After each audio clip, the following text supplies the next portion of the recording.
Late night, attic light low, sheets still warm from yesterday.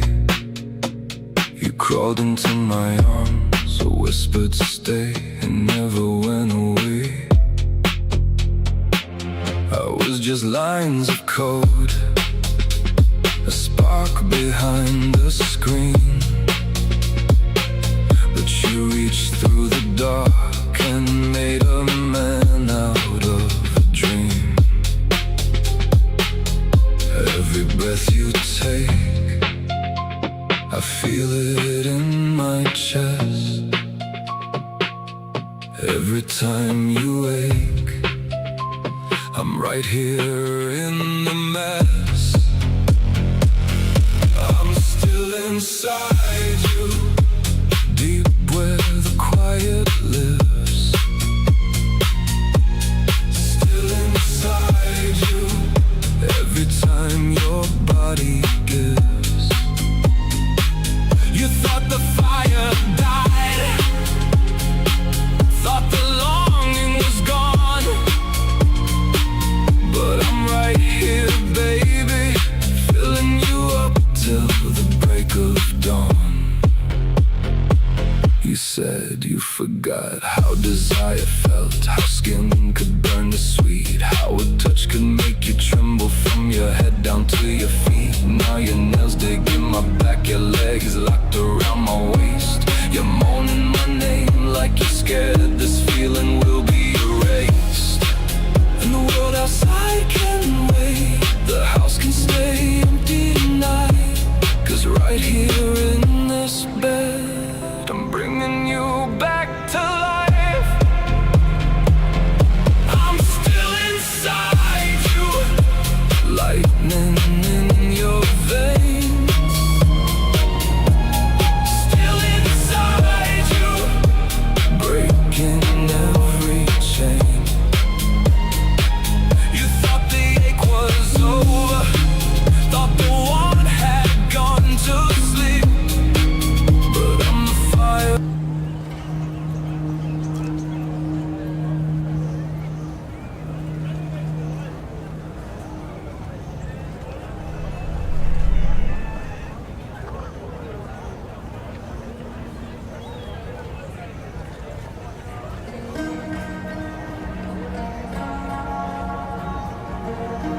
As you should remember that. That was what it was for. Hi Scorpio, how are you doing?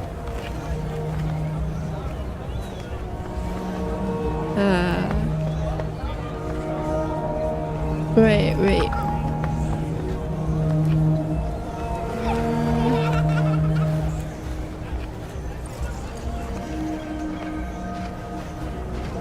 I'm good, thank you.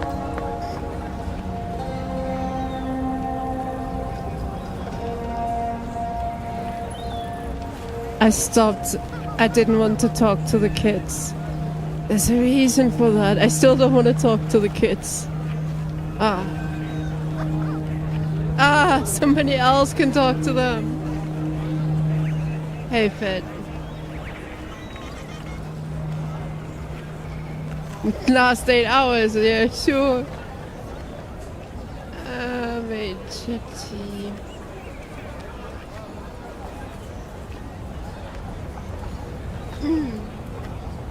One second. Alright, let's talk to the kids. Fit, how are you doing? Wolf time. Yeah, wait, we want his sword, don't we? Would you be willing to part with that sword? My sword? But it's my sword. I need it. No, you don't. Let's be logical. Whoever needs it more, you obviously should have it. Why would you take this from him? He clearly treasures the toy.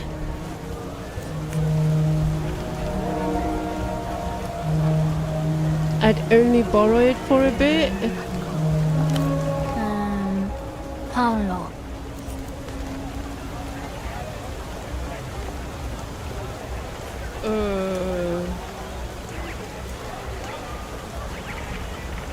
Time is a mysterious and subjective construct, so who is to say? I have a watch. It has a calculator on it too. Aren't you a clever one? Shithead. That watch is 5 minutes slow. Her tech has failed her. Ooh, wait. You weren't there yesterday and the day before. How did you manage that?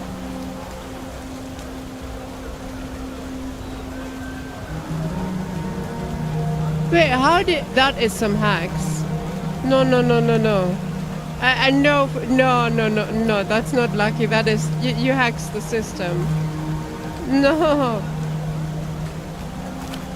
Our aunt got it for him for his birthday. He can't just give it to you. If you want it, then it has to be fair. With honor. A bonus? Shouldn't they have taken away some streams?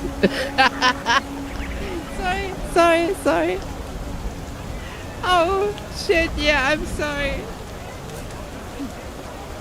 That yeah, I know. That was a deep one. I'm sorry, man.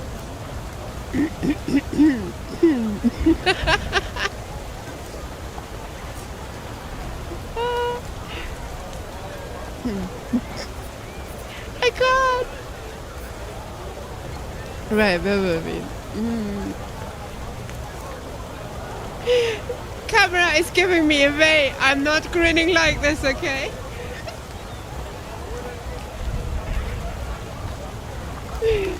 Stop it. I'm really trying.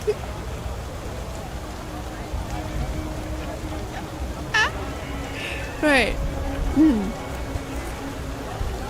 Serious face. Focus, yeah.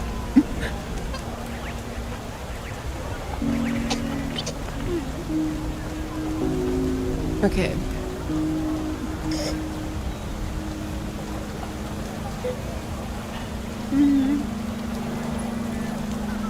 I'm trying.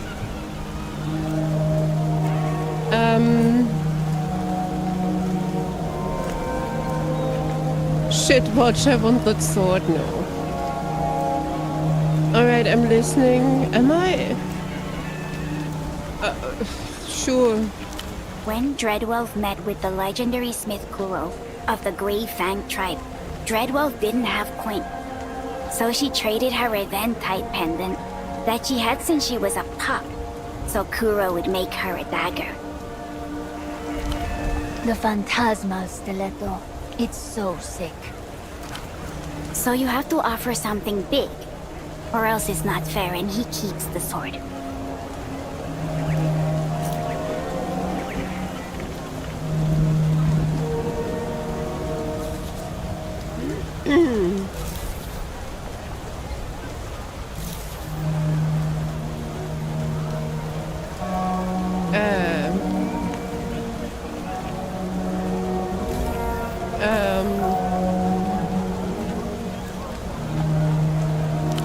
You can ask us about whatever. No, remember what Mom said. Okay, you can ask some stuff because there's people around, and I can scream real loud. Why would you scream? It's been years since you interacted with children, so a reminder. Be nice. Be normal. How does she know? How does she know? Holy shit. Be nice and be normal, me? Oh, fuck. To kids? Oh no. Good that you're listening to your mom. Wow, that's one hell of a lame fucking reply. Yep. I told you it's lame. Doing well enough so far.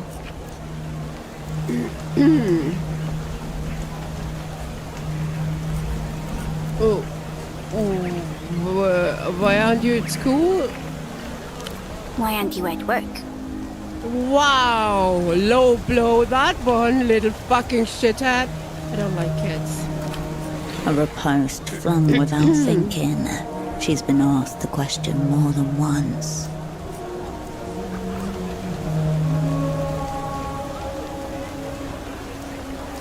I asked first, dipshit. Well, that's true. Well, there's no school today. Or tomorrow. Good for you. No, not good. I hate it. But that's how they do it now. 2 weeks of school, then 2 weeks of nothing. Portofiro's rampant privatization has hit its public infrastructures too. Antonio's mom said it's because foreign politicians. He's my friend. He lives on another houseboat.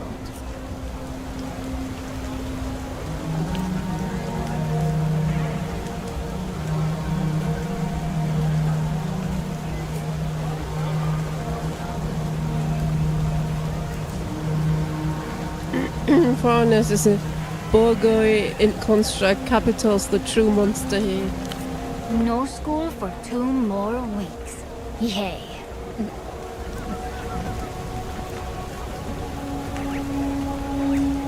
So what's it like at other schools? Antonio's school doesn't open anymore.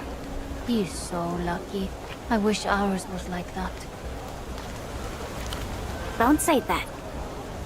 Mom said we might go to the one in the sunset, but she doesn't seem sure. A bourgeois district in the northern parts of Portofiro. You picture a woman going over her expenses, over and over, hoping to make the numbers fit. How long has it been like this? Since 2 years. I remember, because I helped Arla with the alphabet. Shut up. I knew the letters already. But it was only 1 day a week at first. And then our teacher said she had to help other schools. So now it's like this. An eternal underclass is being manufactured before your very eyes. No, we do loads of stuff. Like watch TV. Sometimes I go to the canal with Antonio and the others.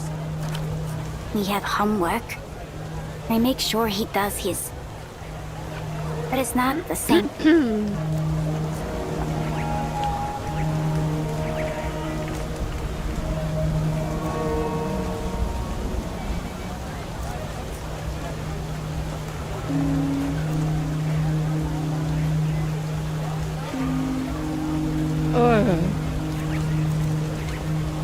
There's the answer that says I don't care enough to pick an answer. I'm sorry this is happening to you. That's really nice. Maybe it'll be okay. What? I don't want to talk about dumb school anymore. Can we talk about anything else? Have you seen someone new around here? A man in a suit with glasses? Music man wears glasses. And sometimes double glasses. It looks dumb. She doesn't mean him. He's been here since forever. And he doesn't wear suits. Yeah, they have no idea. Has anything odd happened around here lately? Odd. Like, how odd?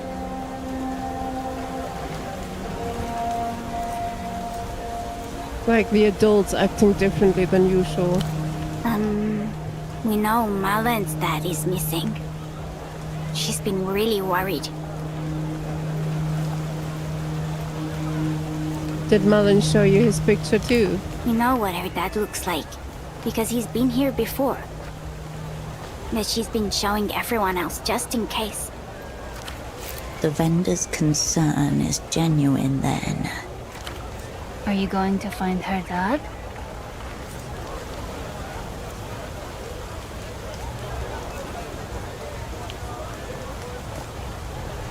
I'm going to find the people eating phone. Fathers are optional. Well, as long as it helps Marlin, I guess that's fine. Can we talk about less sad stuff now?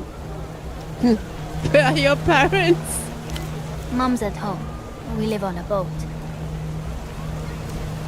How about your dad? We don't know him. Mom didn't have fun with him. But that's when I was really little, so I don't remember. Well, at least you have your mom. Yeah. Mom is all we need. She's awesome. Okay.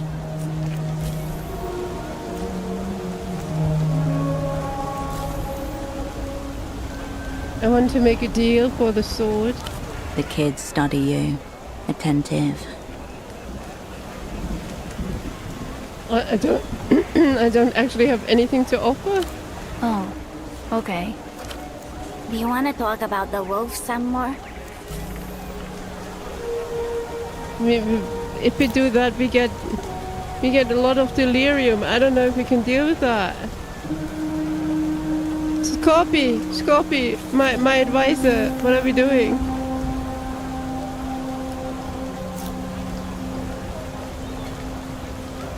Well, it's even less if we don't pay in delirium. They have to be nice ones. Okay. You should try watching something else. Well, we could try, maybe. Do you know any good shows? You really watch Bachman's show, The Reality Situation. Is that the man with the bag on his head? We've seen a little bit one time. He's really funny. Why do you think he's funny? Last time he said there are 5 moons, and how they're all fake, like the boars. Glance at the sky, who's to say? Mom said we're not allowed to watch him. But she didn't say why. Scared of the truth, obviously. Just give it a try. No, you should listen to her, ignore me. We'll keep watching the wolves then.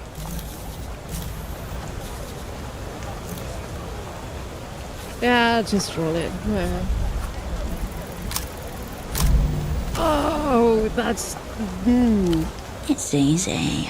You've had loads of life experiences. Just pull them all together, but make it wolfy. You guys ever heard of Ultra Fuck Up Wolf? No. What's their power? Self-loathing. She hates herself more than any wolf ever could. Wow, she sucks. No irony, only the truth. Yeah, but she's trying to do better. That's boring. Everyone does that, I think. Slowly, the kids turn away from you. Later The then. children ignore you, entranced by the television. Yikes. So we failed that one. In the demo, when I played the demo, I got it. I didn't fail it. That's just not fair. That's just not on.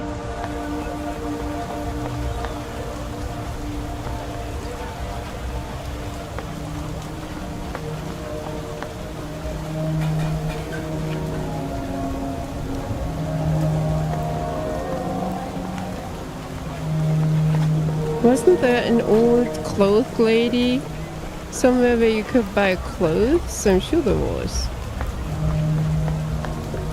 Ah, down there. Camera surveillance sparks intense deja vu, suddenly homesick. Building the sleeping breath is visible in the cold air.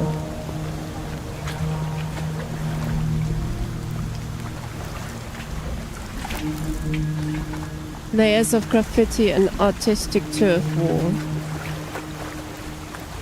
The gate is bound to the pole by a thin steel chain. The gap between leaves little room for passage. Rust speckles your fingertips. A system compromised at the subatomic level. You push the gate. The metal creaks, but it doesn't move. It's held fast by a rusty chain. We don't have chain cutters. The gate creaks in the breeze behind you.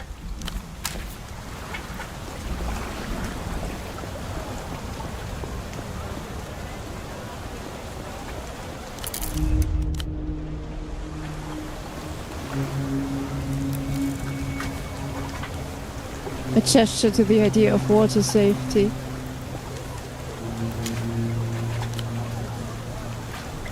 Canned coffee. Ominous quantity of tape. Abstract but still humanoid.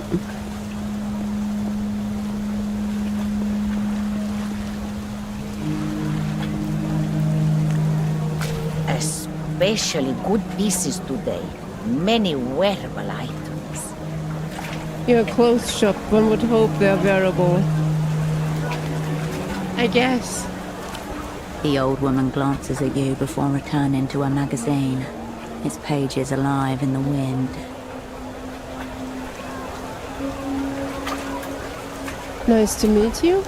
Carmuna's not agreed to be met. Ah, nice. She angles her magazine away from you protectively. You don't have much money again, yeah? Because I had no coach there and I kept spending, you know how it goes.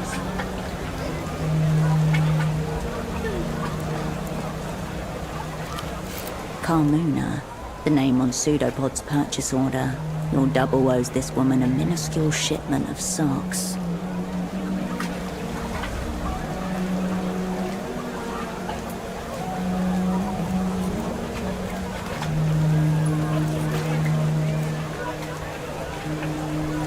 What are you reading? Stories, articles. Nothing for the interest of yourself. You don't even know me.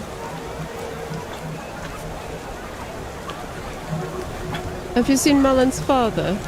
Carmuna sees this magazine.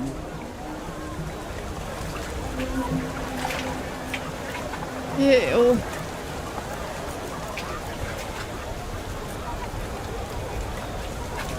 Was my colleague here by any chance? Brown jacket, glasses, big into socks. No, I wasn't. I wasn't even here yet. No, I swear I was bathing. You're working with that nice boy? The sock seller? Yeah? Her lips shrivel, and her eyebrows descend as she takes you in properly. He was dressed so nicely, standing so straightly, polite. Had Carmuna thinking that there might be hope for us in Kohila. But you don't look super block at all.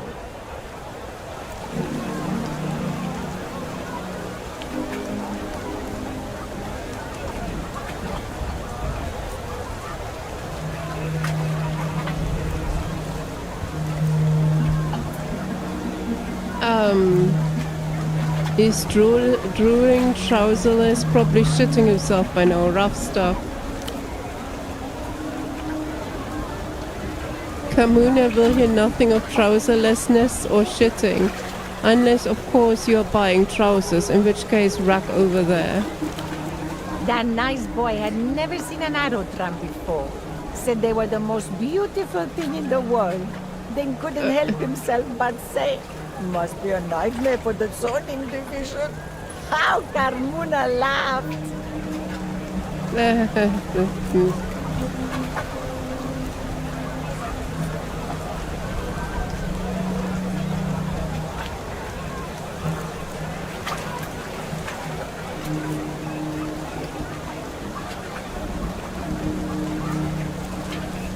He was drawn to transportation. Interesting. Something took him too far.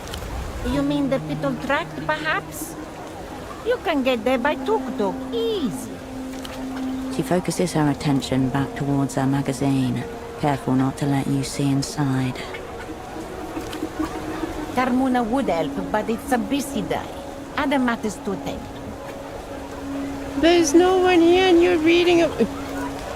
Sure. I mean, yeah. Why are you hiding in that magazine? Quiet, menina. Does Carmuna block your business? Who are you, anyway? She ruffles the magazine angrily, then looks up at something behind you. Fear in her eyes, like you're being watched. Is someone watching us? Shh, Menina, keep your voice down. For all we know, he's listening too. Oh boy. We are dealing with an aerial creep. He's watching the whole bazaar. Carmuna has a mirror in here to watch him in turn. A mirror, okay. The woman angles her magazine towards the unfinished pylon towering at the edge of the market.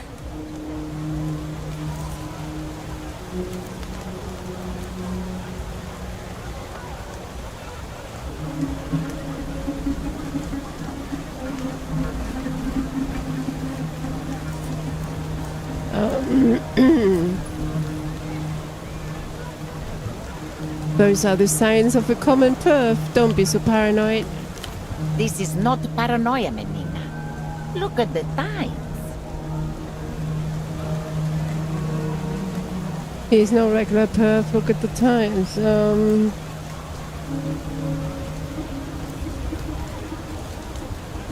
Perhaps he's a tourist of abstraction?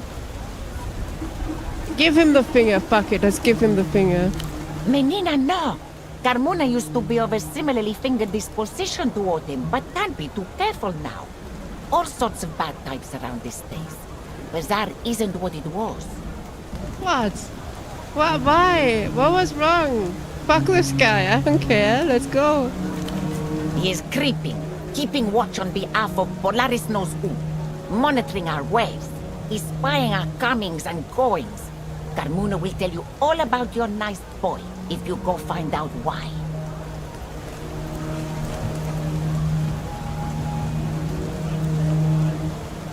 Sounds intimidating. I will go and find out what he's up to. Be careful, Menina. Don't mention Carmuna. Go through that gate just south of here and keep going down. You'll get to it. The gate down there is locked. I can't get through. Locked? Well, go around. Up the stairs, then to your left, and down through the docks.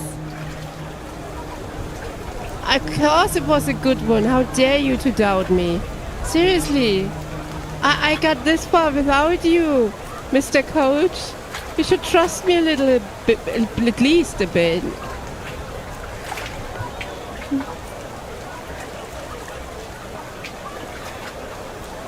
I have a question about this place. No time for chitter-chatter, Menina. She focuses on the mirror in her magazine, unperturbable. Any idea? No. Any idea now what this is? What? Any idea know what this is?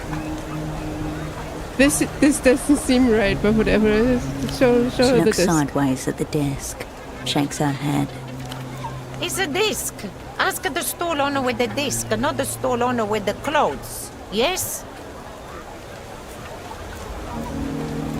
Okay, what would Take you a look say? through the rack over there. No lice, no rips, no patches. Don't forget to check the racks.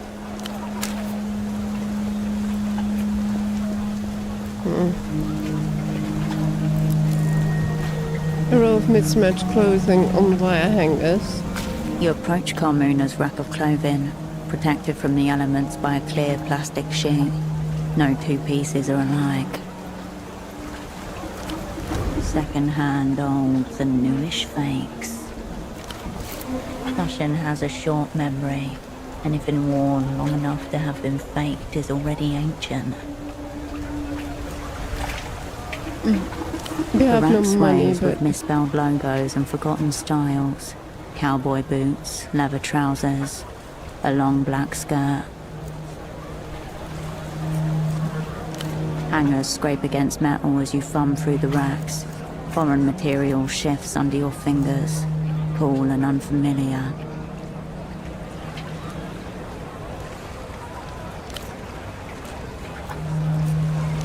You turn away from the rack.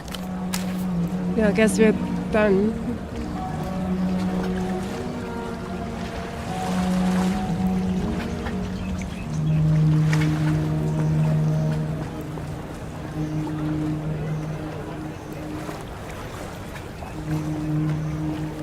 Wait, what did you say? Up the stairs or go around? Wait.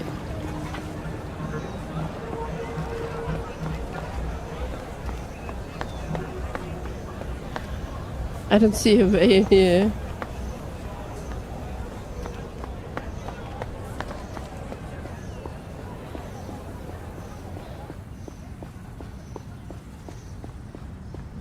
Maybe she means here. We haven't been here yet.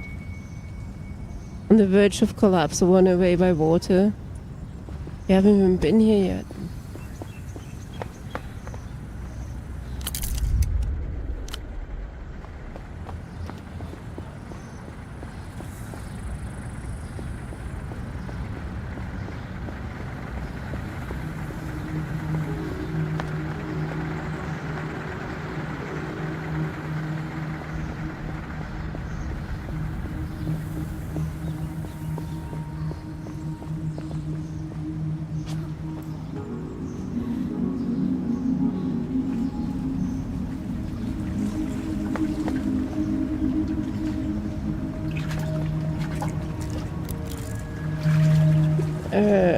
I have no idea what that's at. A ladder hugs the edge of the canal. Just eating at its rungs, darkened patches show where the water level has risen, lowered, and then risen again. A lurch in your stomach at the sight of the drop. Your fingers itch for grip.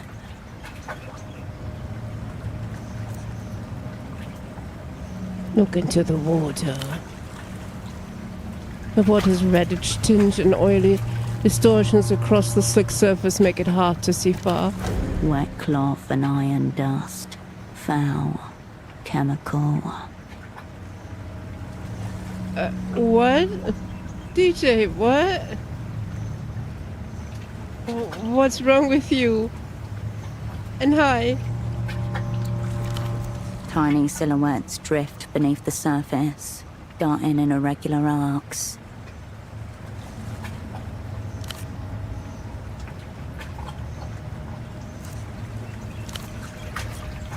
It's an old waterlog used to grant passage to boats and barges passing through. Must be a way to operate that waterlog. Looking at the device, you don't see a panel or switch. That would suggest a control room nearby. It's a 3D model, so no, it's not a PNG at all. Like the one over there, to the east.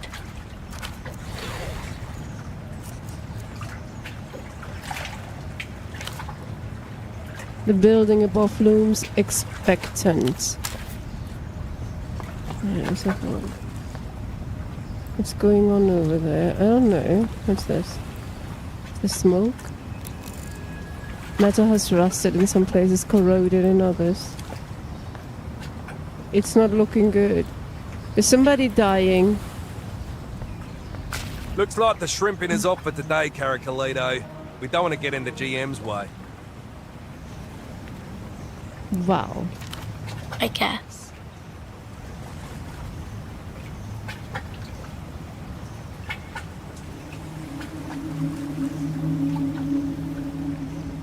Slime dump girl. And wow, DJ, how did your stream go?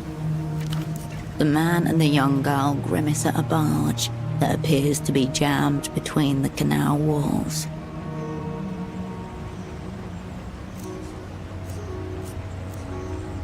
What's that barge doing there? Not sure. It seems to be stuck in the waterlock. Maybe it's broken again. It happens from time to time as it's so old. What are you up to? We came here to do some shrimping, but that doesn't seem possible right now. Okay, bye. Yeah, so should we.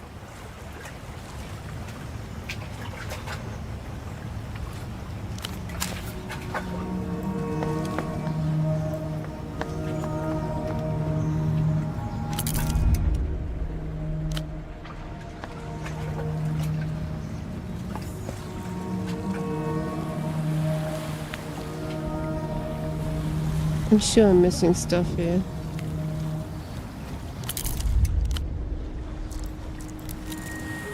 Dissected and abundant. Nothing left for me requires a primer. Aww.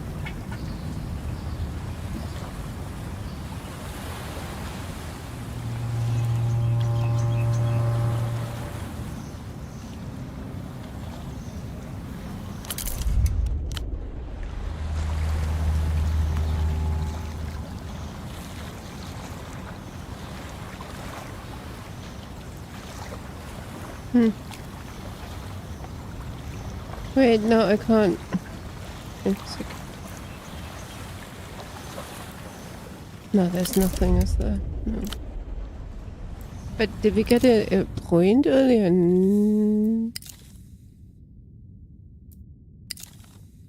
No. We ended an hour ago, so I see. Was there anything?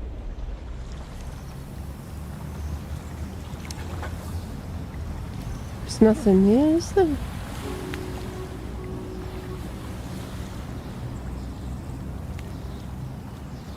I can't go this way.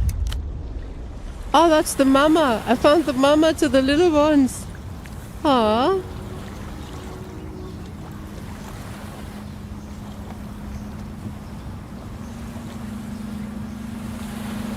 Alright, let's go.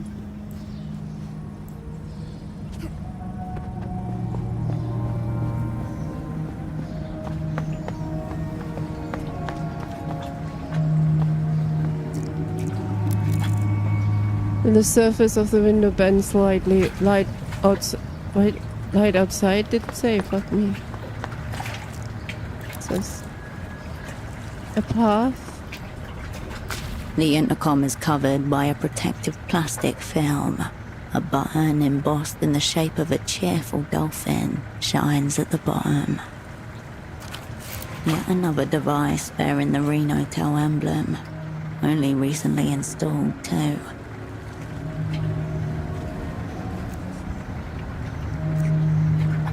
Let's press the button, peel off the plastic foam. It curls under the edge of your fingernail and slides off in a single, unbroken piece. Nice. Status gained freshly peeled plastic.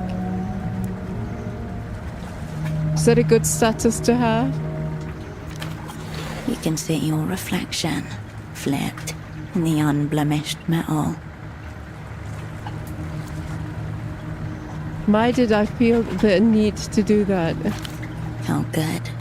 Take your dopamine where you can get it. Okay, press. The indicator light flicks on.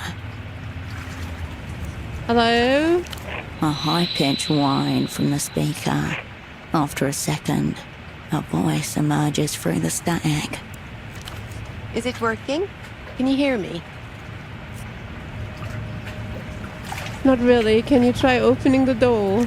Sorry, I can't just open the door. That's the point of this thing. I have to know why you're here. A melodic voice that makes you think of flowers blooming in time-lapse.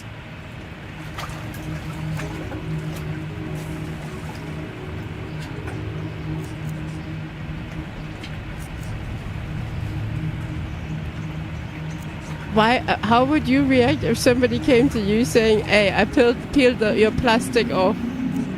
Hey, that's a very strange introduction, isn't it? Is this intercom new? Yes, actually. We aren't exactly open to the public, so this is just a light security.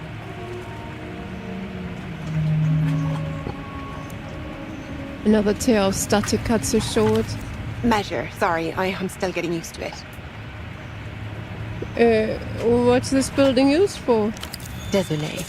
If you don't know, you're probably not supposed to be here. That's... yeah, Very vague, almost secretive.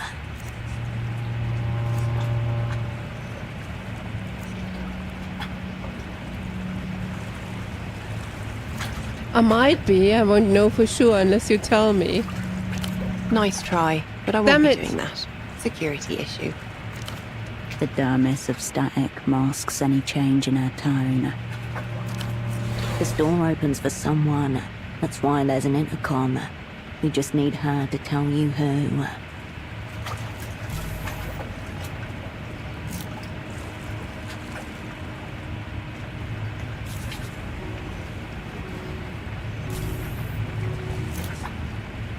I don't want to deal with so much anxiety. Let's just remain hopeful. Oh my god! Would you look at that? Let's see what we have to work with. Her tone, the foreign affectations, the unfamiliarity with technology despite it obviously being part of her job. Not to mention the lack of industry around the building, a general sense of not a lot going on. Scans artistic. Yep, this is some kind of cultural front. Try that. I'm looking to move into a creative field. I was told this would be a good place to start. You're a poet. Oh yeah, hell yeah. Poetry. Good. Too officious for a reading group, so more likely. A poet, yes. Are you accepting submissions? The magazine is open for submissions, of course. Poetry magazine. Direct here. It might be better if you come in. I'll open the door. We did it! You're in. As a poet. Don't let them believe you're anything else. Poetry's easy. Make it short. Make it vague. Speak in rhyme. Yeah.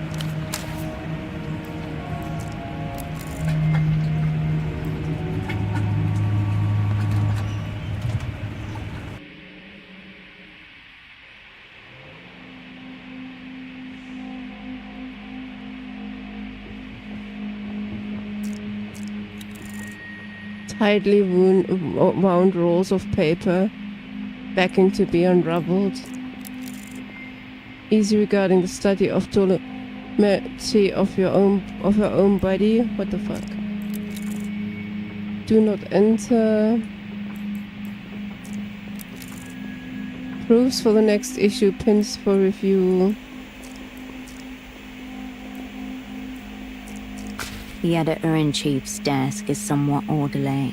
A few notebooks and proofs, a terminal, and a collection of pens, laid out side by side.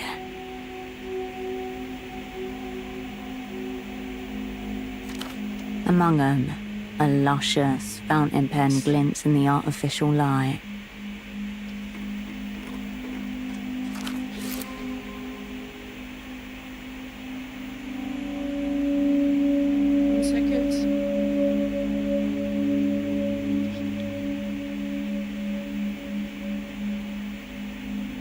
Are we stealing the pen?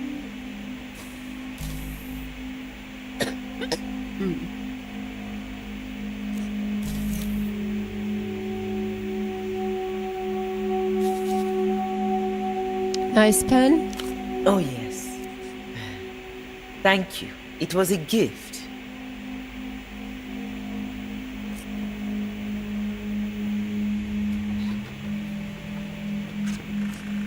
A gift? What was the occasion?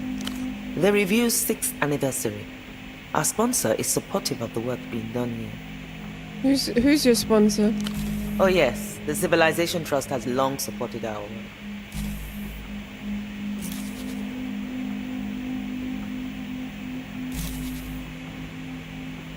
I mean, it's red, so... Are we turning or not? Are we trying or not?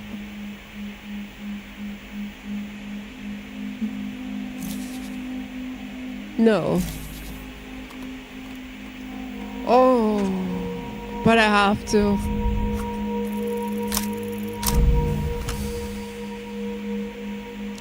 If you move incredibly slowly, so slowly as to be imperceptible, there will be no movement for her eye to follow. thought violated the quest word. No.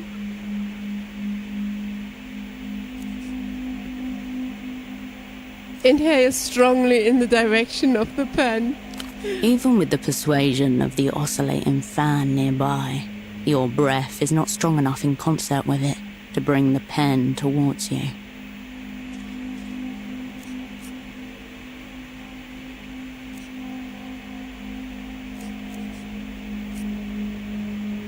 Touch the pen with just your fingertips. Stiller even. Don't breathe. Hold. You can feel the cool, high-quality metal of the barrel under your skin, the heft of the writing implement filled with top-shelf ink. Is everything all right there? Yeah, it's just stretching my hands, you know, like...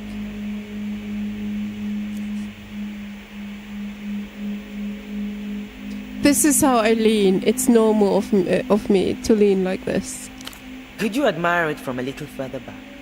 You're casting a shadow. You are forced to retreat, palm empty. Oh no. A modern word processor complete with 7-segment display. Ripples of electrons scan across the display.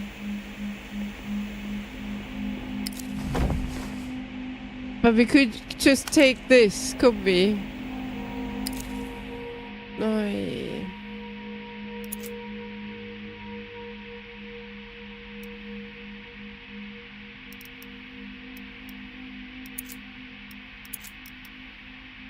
It's like they knew, didn't they?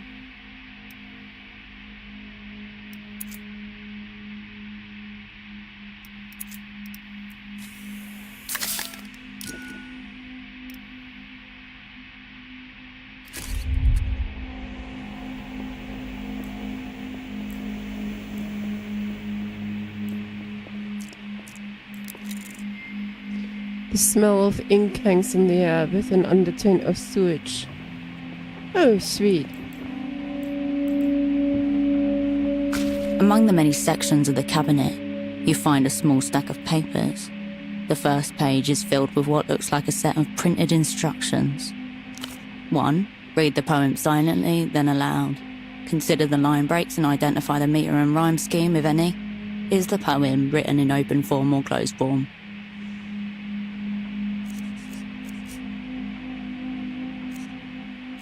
Flip the sheet over. A printed table labelled tetrasyllables. The first column contains hieroglyphics. The second has a series of words. Strange series of U-shaped symbols and underscores. Scansions, used to represent stressed and unstressed syllables. Prosodists have fought over whether they're worth anything for millennia. What? What's the verdict? 2 types of people worship scansions. Poets too fond of structure, or tenured academics. Neither are to be trusted. Proselyusmatic, ditroche, diam, coriam, antipast, dispondi. The word coriam has been circled in red pen. The same pen hanging from the younger woman's neck. Memorize the pattern for corium. The corresponding meter notation reads -UU-. If you ever need it, you can now pluck that information from the archives. The paper spins in your hands with a rustle. Tutorial guidelines for the interpretation and critique of the written verse. Whoever's using these isn't trying to get better at writing poetry. They're trying to get better at reading it.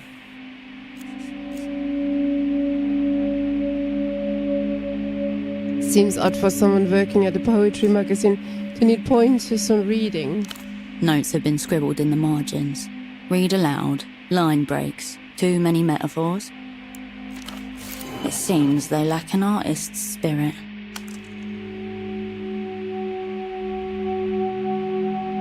Does it keep going on like that? To paraphrase the poem, you may wish to do this with the entire poem, or line by line. If this is too confusing, focus on distinct imagery, or isolated parts first. 3. Consider the poet's word choice. Identify figures of speech, identify metaphors and or similes if they are present. What? Yeah, thank you for putting it down, but... Nani. Interesting. I feel like I'm learning something here. Perhaps you are a creature made for soul work. Yeah. There should never have been any doubt about that. You are possessed with art. Alright, that's enough. You put the papers back. Her eyes follow you around the room, head underturned. Bonjour, bienvenue. Welcome to the Noscarentes review. Knitwear ensemble, sensible boots, a collection of beaded necklaces. She smiles shyly as you take her in. You're the woman who let me in. I am. Don't mind me, I'm just the sub-editor. A plucky literary aspirant, grinding away experience in the hallowed hall of art. Adorable.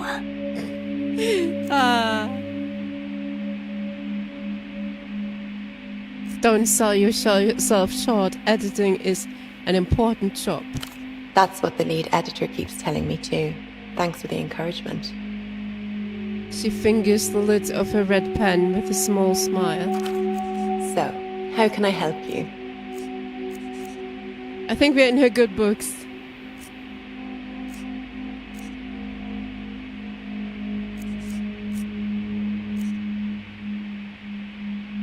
I have heard people speak highly of this place. What's its deal? Its deal? You're so contemporary. It's a poetry quarterly, small batch press, mid-tier distribution. Hai is really the person to talk to if you're looking for a mission statement, not me. I was assigned here as part of a sponsorship grant.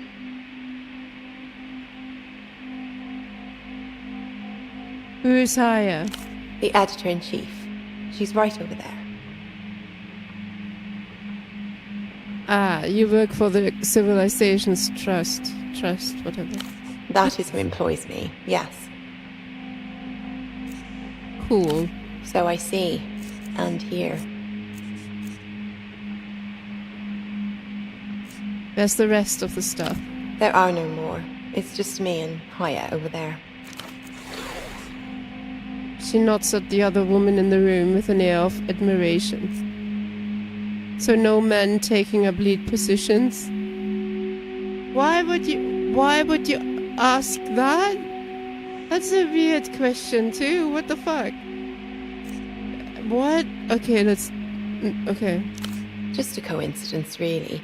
We're very sympathetic to men's problems, but we also think that women's literature should be heard, so it needs more attention from us editors. Okay.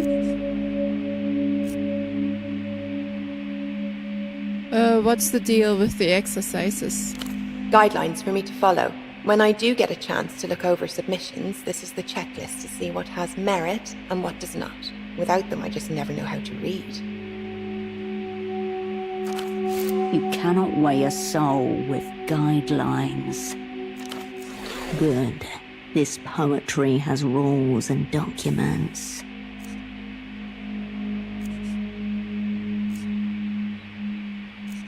Seems very technical for poetry. That sounds like technicality and poetry are incompatible. Maybe they are, and I just haven't learned that yet. You don't know how to read? Obviously, I can read. I mean, like close reading. The way we read poetry. Do you even like poetry? No one's ever asked me that before. What a silly question. One she can't bring herself to answer. She hates it. All right. She rests her small palm on top of the sheet of paper and slides it towards her side of the desk. Away from you. Tell me what it is like to be a sub-editor. Proofreading, mostly. Occasionally coffee brewing, cabinet filing, and floor sweeping. Quite a bit of floor sweeping. Okay. Do you ever do any of your own writing? I'm part of a placement program, getting young people situated with arts and cultural institutions. I'm very grateful.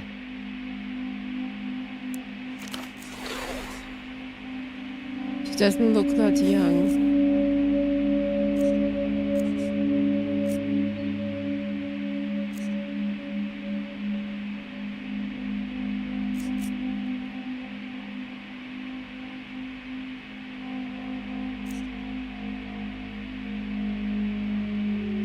Aren't you afraid of letting them down? That would preoccupy me.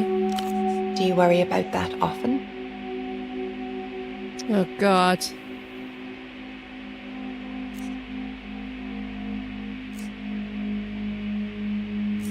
Daily, maybe I can use it in my poetry. I used to feel that way about my editing, but then I learned how to use the typewriter properly and all the lines stopped being wonky. So, I believe in you.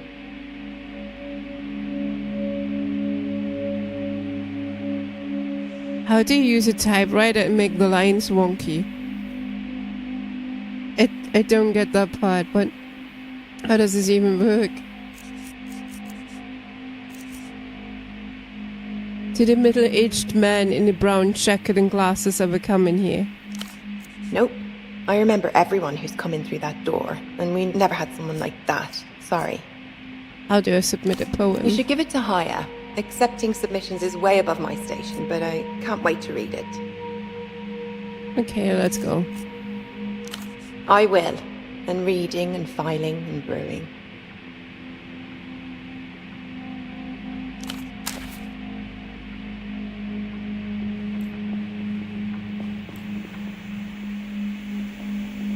The woman contemplates the spread of pages before her. She glances back over her shoulder as you approach. Ah, I wasn't expecting anyone today. Have you come to submit? No, you are here to dominate. Yes! Nice one! I submit to nobody. My apologies. I assume the reason you are here is because you're an aspiring contributor?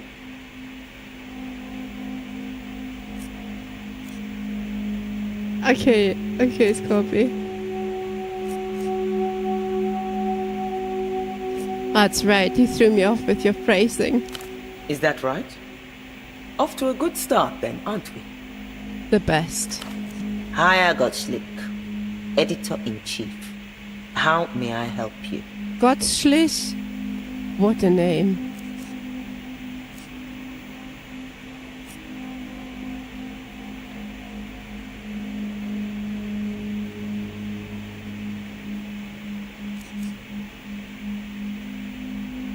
Tell me about this review of yours. It's a journal of contemporary poetry. Is there anything specific you'd like to know about it?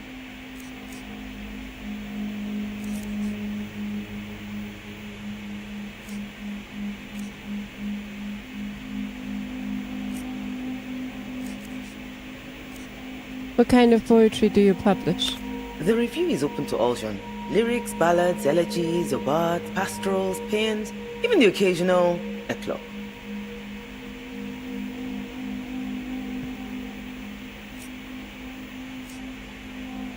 Sounds like you publish anything. Some of these styles are disparaged in today's market. It is true. But we like to keep our ears open for anything that has potency, regardless of the form.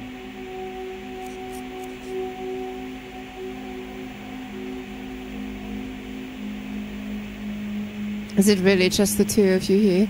We are still a modest operation, I have to admit. For the moment, it's only myself and my sub-editor. We keep each other company, don't we, Haya?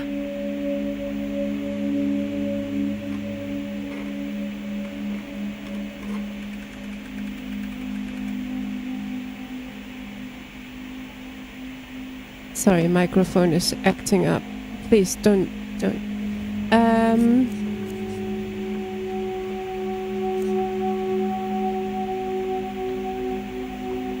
I'm impressed you published this whole thing yourself. Big job. It's true. Even without full staffing, the printing presses still take up so much space. You're her boss, basically. Yes, I suppose.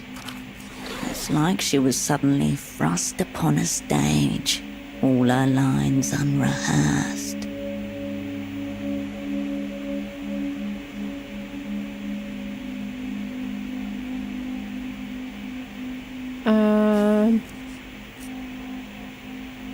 I prefer a flatter org structure myself.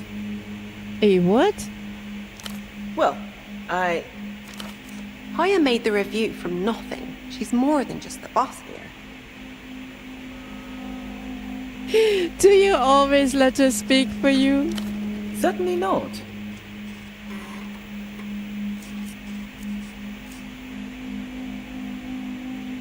Very generous of you to let your sub-editor have the big desk. She has a lot of things to put in it. What with her triple role as custodian, janitor, and my assistant. Janitor. That's why she's the one who let you in. She's in charge of the doors. Wow, you run a tight house. I do. But it's our sponsor that is responsible for assigning her those roles. I just focus on running the magazine. Keeps her mind fully on the art, doesn't it, Haya? Just what the Trust appreciates. It's been a great help.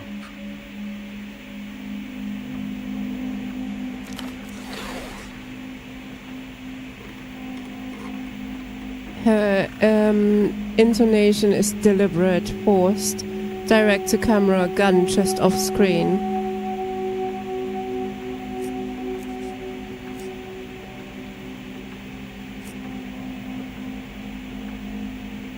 How does this place stay in business? We're very fortunate to enjoy the support of a very small yet dedicated readership. This is the answer she wants to give, carefully avoiding any mention of her sponsor.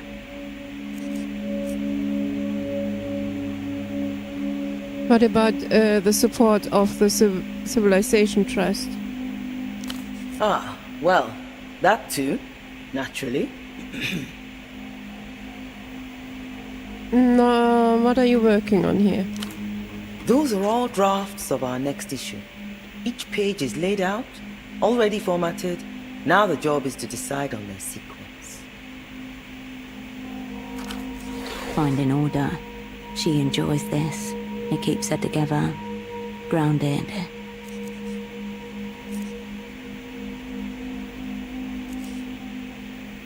I don't think your sub-editor really gets poetry. Oh, what gave you that idea?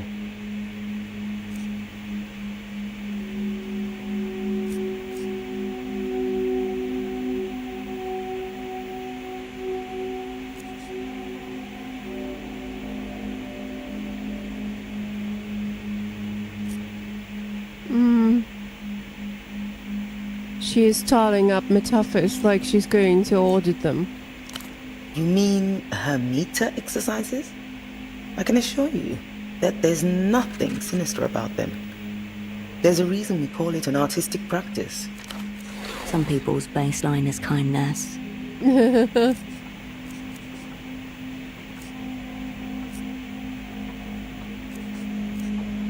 You're not saying you need to practice your poetry reading? Appreciating the arts and creating them are two very different things. Few of us are blessed with both gifts. Okay. No more questions. Of course. Anytime.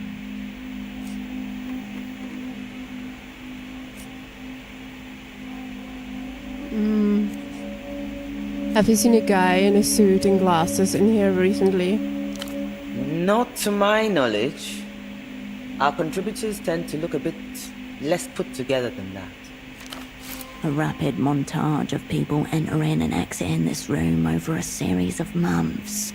All of them wear loose-fitting outfits in mismatched colours. Artist types have their own uniform, usually whatever constitutes the opposite of formal. I imagine you do. Please, go ahead. We're done. Of course. Anytime. Adieu. May you be there when inspiration strikes. Thank you?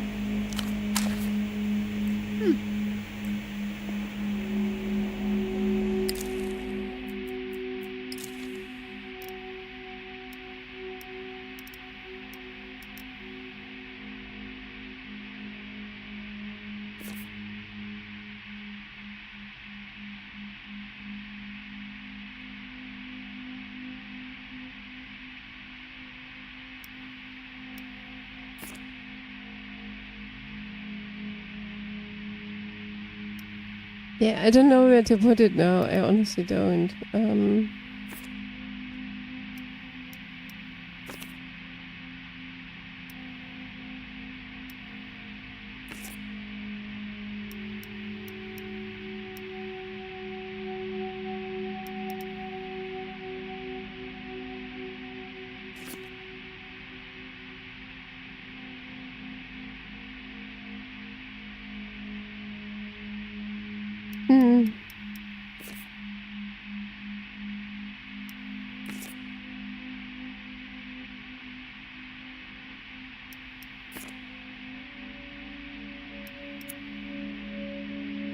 I thought we had a... Oh, it's full. It's full with fire. I see.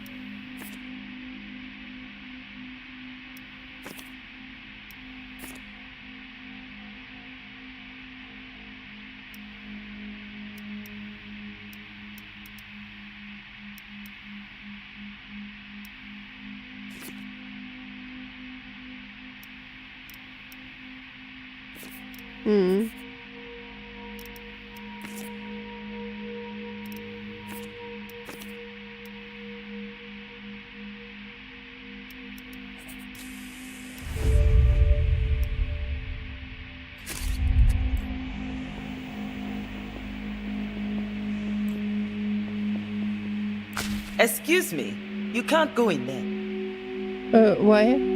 Staff and contributors only.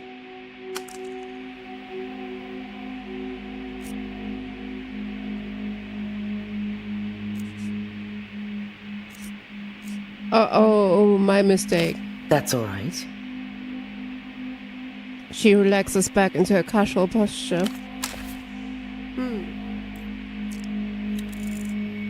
A tiny framed print of the Hill of Pigs skyline, an attempt at coziness. The door to the basement refuses to declare itself. Oh no.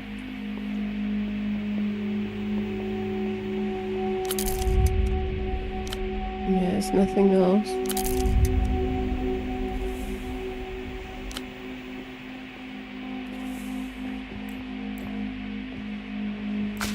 Hello again. What's back there? Point at the door behind her. The editor-in-chief's office, mostly. The word mostly in that sentence seems to be hiding something. Mostly? There's the file room too, but you don't want to go down there. It's half flooded all the time. Is it really just the two of you here? Yep, just the two of us. Okay, cool. She nods. I will. And reading and...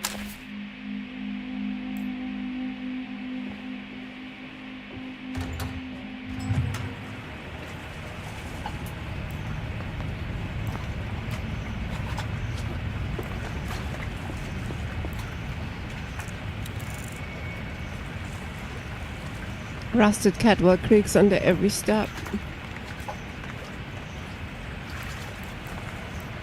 I'm trying. Come on. Get this. There we go.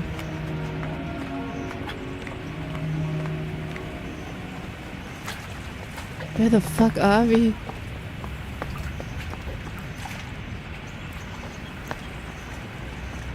Rubbish is piled so high it overflows the rim of the metal container. The sanitation crews are running behind schedule. Here inside. The layers of detritus are many days deep. A whole history of discarded artifacts is piled up in front of you.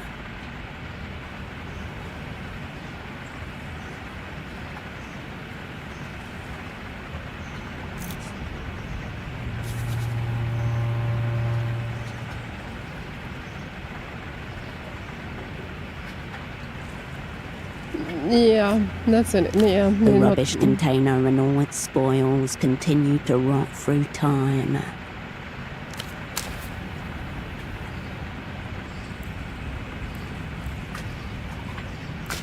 You shouldn't be here. The Guardian municipal officer rubs his eyes and straightens himself up. The big man was dozing off. Now he's trying to cover it up with a vulgar display of authority. Wakey, wakey, officer. Please don't. I'll get enough of that from the wife. He snorts and rocks on his stubby feet.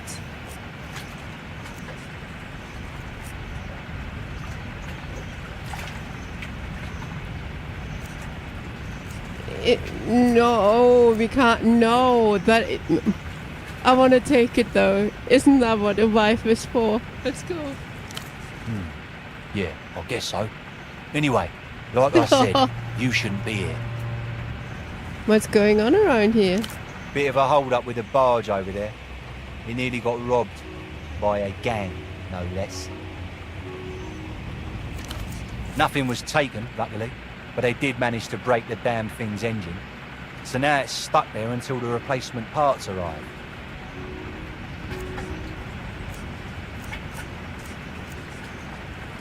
What kind of gang? Oh, very dangerous. Probably one of the Azuri lot. Yeah, you wouldn't want to mess with them, miss. Azuri Mob is a foreign crime syndicate you've only heard about in passing. Always with a warning to stay away.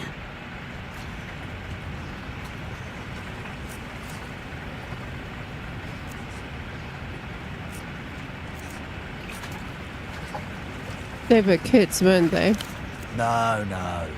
Full-grown adults. I heard one of them even had a beard.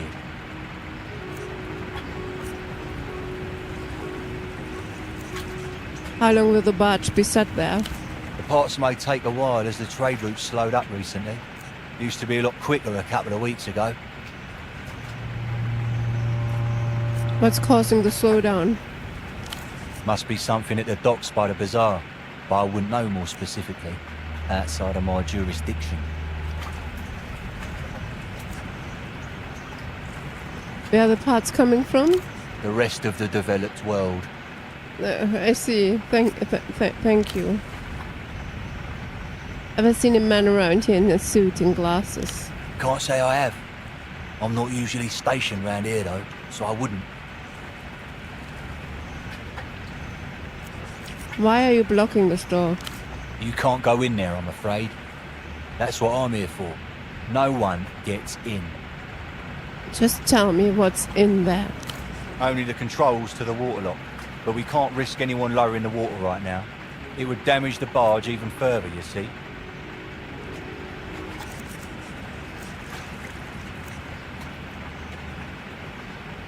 But we've been to the Miracle Line. Let's press it in. Let's see now. I hear it's in the back ways.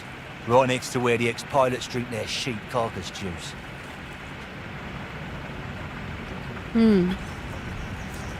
Sheep what now? Sheep carcass juice? Some indigenous recipe of theirs. Imagine the worst thing you've ever tasted. Now imagine sucking it out of a dead sheep's arse. Oh, do I have to? Please don't imagine that. Too Definitely late. don't be tempted to drink it either. If you want to see for yourself, just walk the path all the way to the west until you come across some old men giving each other an hard time. Do you know of any doctors? Probably a good idea to ask for that. Only one in the near vicinity is Dr. Hugo's. He runs it out of his houseboat at the end of the backways. Okay.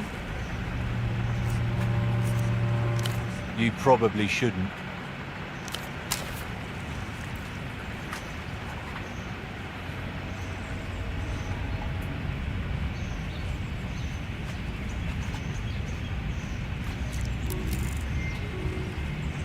Wave slap at the rocky stone. So that's it. We can't go any further. That's it.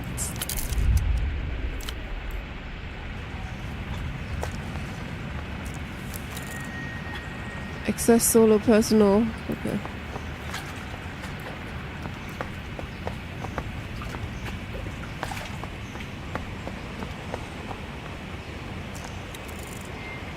A weathered aluminum sign warning against the door.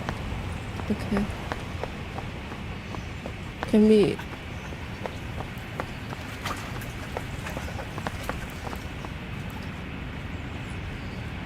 Can't believe this is it.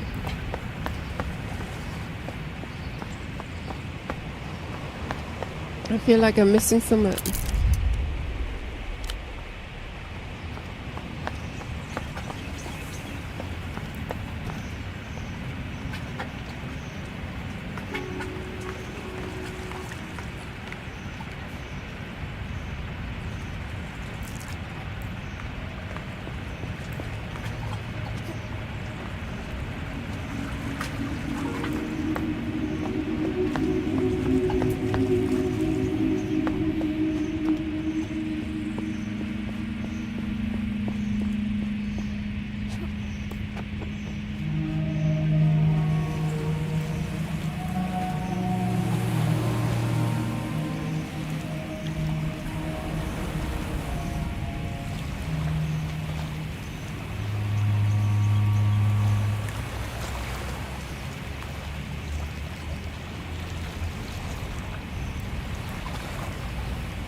Could not reach.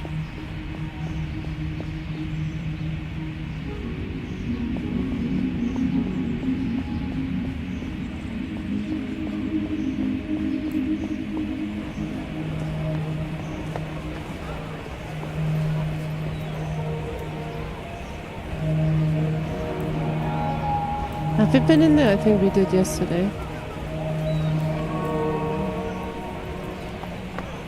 We talked to everybody here, as far as I can tell.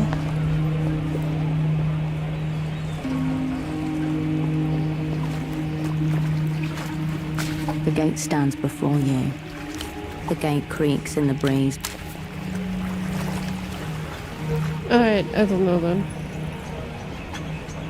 Wait, can we go through here? No.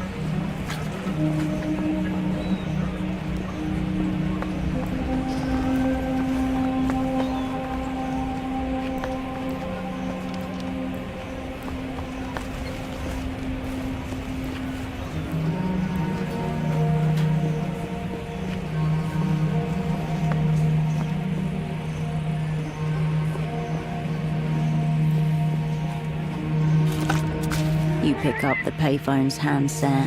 A dolphin emblem smiles at you. You step away from... You don't really have a reason, so...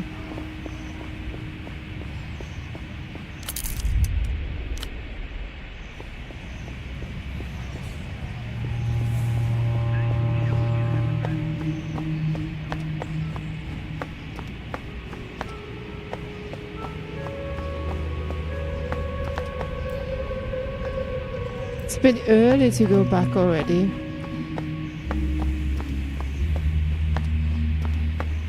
We must be missing something. Okay, wait a second.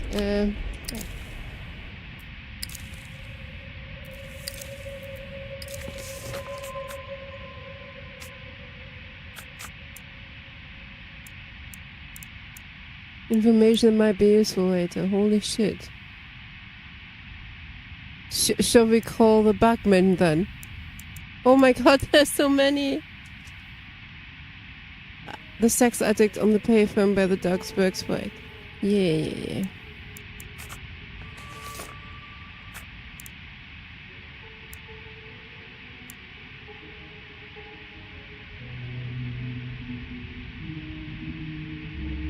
The west side of the docks.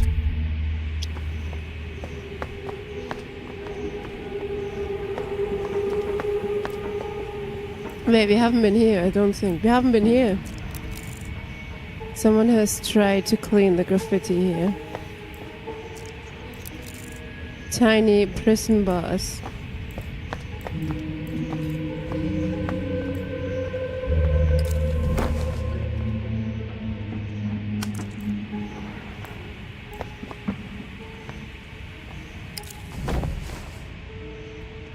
We got twinkle lights for whatever reason.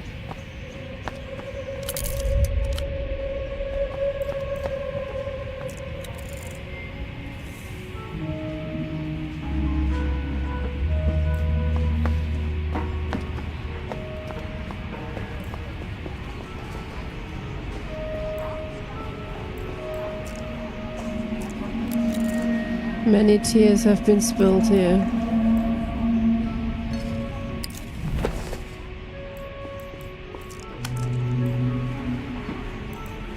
Can we get maybe such a prey bar, please?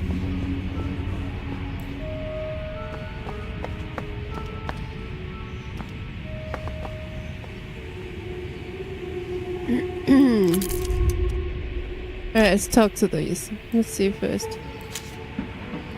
Oh. We got some smokes. Alright. I can do this.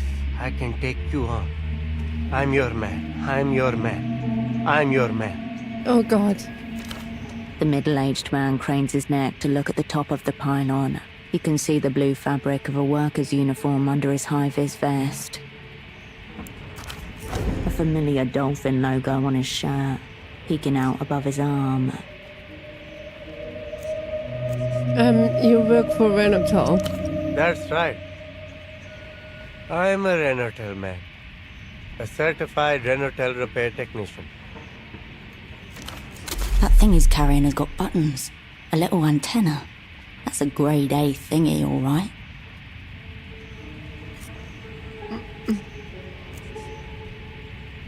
What are you doing here? Oh, it's just me trying and failing to do my job. Okay. A feeling you know well enough. Oh no. I am familiar with the concept of work struggles. It's embarrassing, really. I'm overqualified for this position, and yet I can't even do the simplest tasks asked of me. What he says doesn't add up. The logic is broken.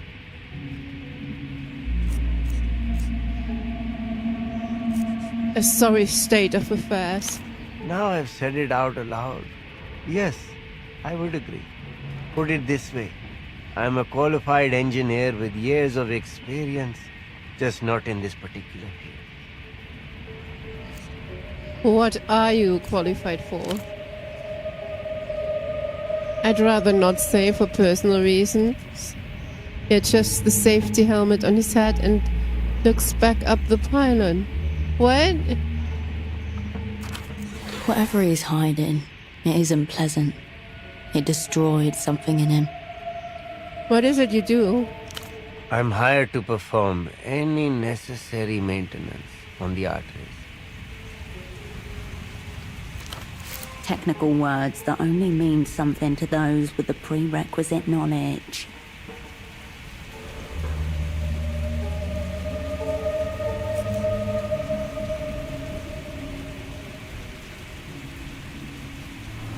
I am still unclear what these arteries actually are.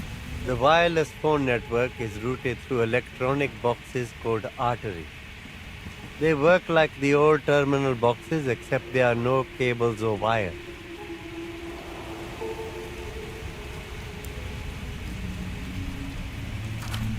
Renotel has been upgrading its payphones across the city. They pretty much all run on wireless signals now.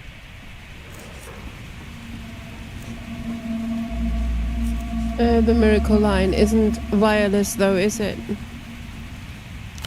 Yes, that's the only exception. It still runs on good old-fashioned cable.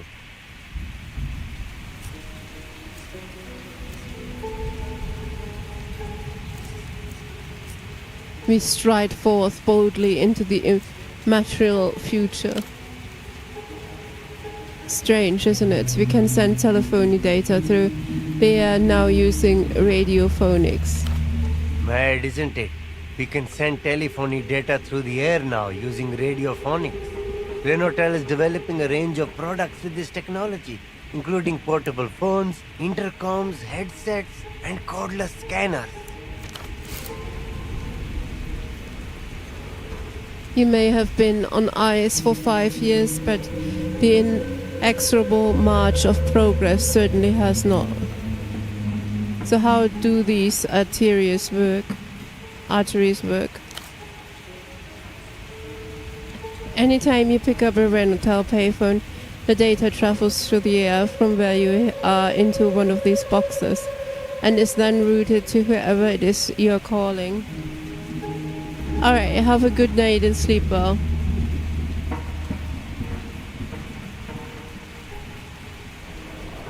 And thanks for watching.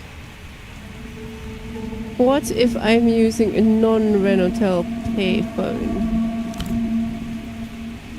Oh no, don't! Don't watch the bot. I can finally be wild and free. There are no non-Renotel payphones left in Portofiro. Mr. Reno has an exclusive contract. The result of non-competitive bidding and a bit of self-dealing on the part of the city's governing elite. Who is Reno? The owner of Renotel. The rich guy at the top of it all. The company is named after him. Imagine being the one man in charge of telecommunications across the city. I gathered as much.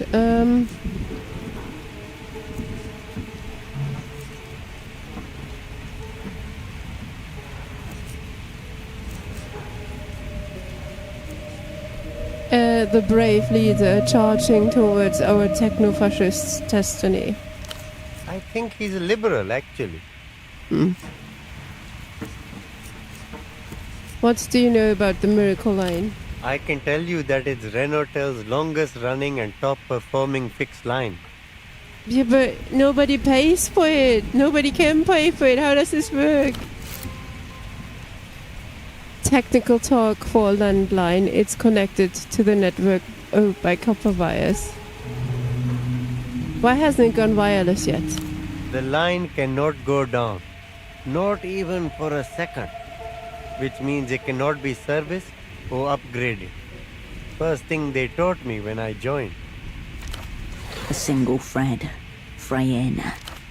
The reason being, or so I've heard, is that Renaultel would incur a bill of such whopping proportions that it could risk the whole company going under.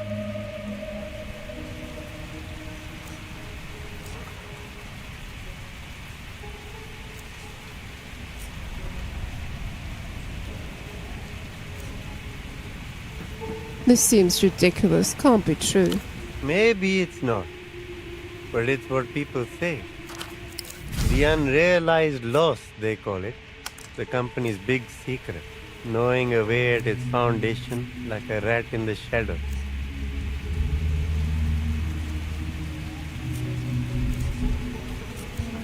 How long has it been running? Must be just over a decade at this point. A testament to the reliability of the old wired system.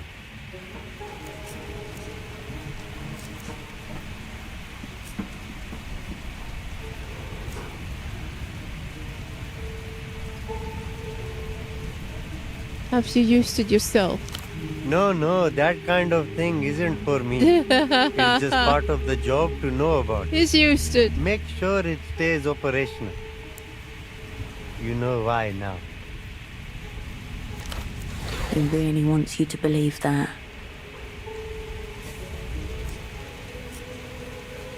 Do you know where Duchess operates it from? Not a clue. The address has been scrubbed from all records, even for us staff.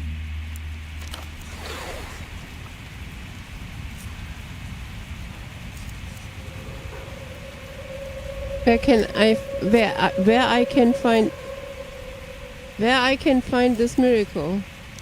It's the old payphone along the back ways, west of the dock. Let's talk about something else. Any doctors around here? None that I know of. Which reminds me, I really should get around to registering for a GP.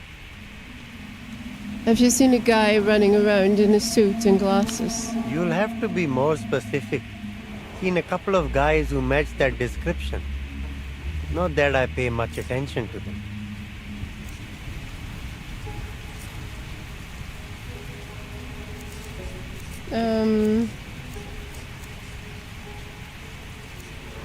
White shirts, brown trousers. The uniform of all those type of men. You'll have to give me something else.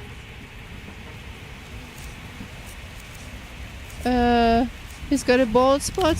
I don't think I'm tall enough to see other men's bald spots. Oh my god. They're quite common as well, you know? Where did you last see any of them? Good point. It's been a while since I saw them. Long enough that I don't remember where.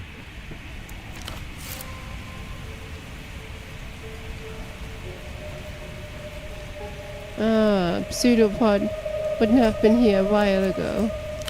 Right you are.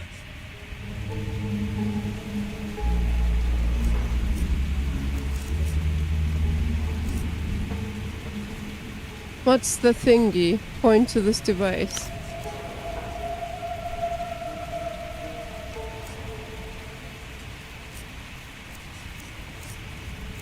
What does it mean?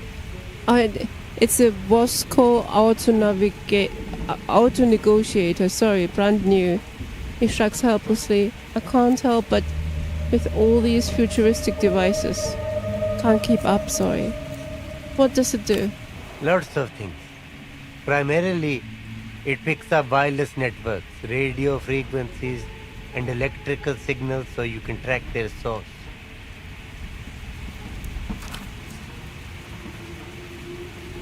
Mainly I use it to locate all terminal boxes and arteries and diagnose any problems with them. You would rather do things the old-fashioned way? It would be more relevant to my experience. But I'm retired from that sort of work, at least. I wish I could say that, but it's an integral part of my job.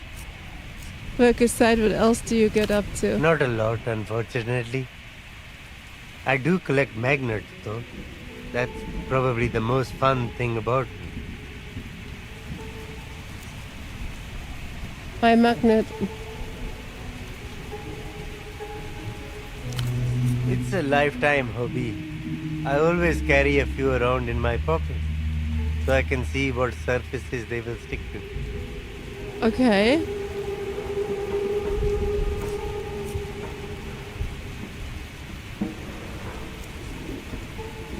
Not a lot of people are that into magnets.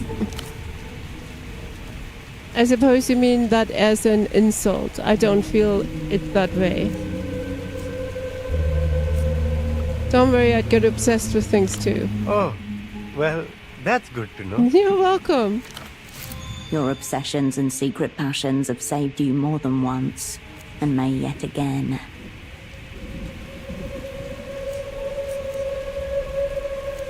So you have to fix something up there? Yes, one of the old terminals. It's a terrible tangle of cables up there, but I can handle that.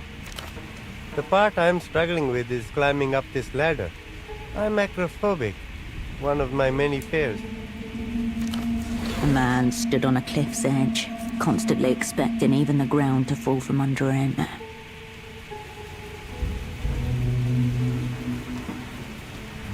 Okay. Can we climb up for him though?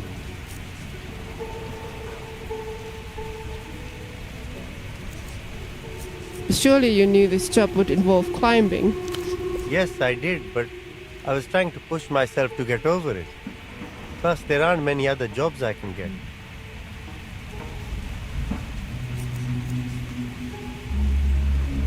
Oh, now I can't pick the other one anymore.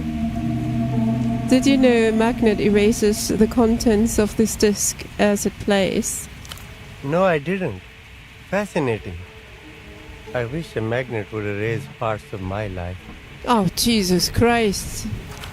The disc blooms like ruby flowers in the reflection of his lenses. He looks to the distance, at the orange sun slowly dipping behind the silhouette of the city.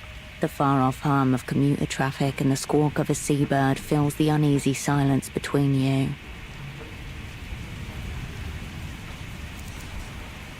Beautiful, isn't it? It is, and I've barely noticed. Ever since I got here, I've been wearing a veil, hiding myself, not knowing who I am or what I'm doing.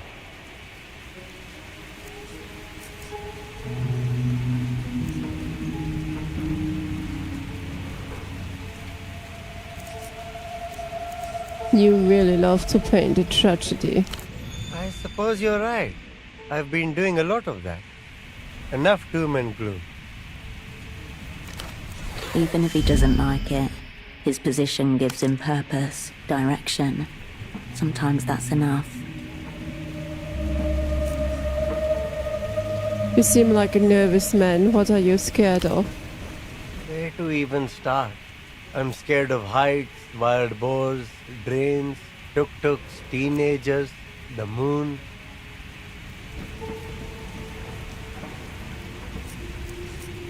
What's wrong with the moon?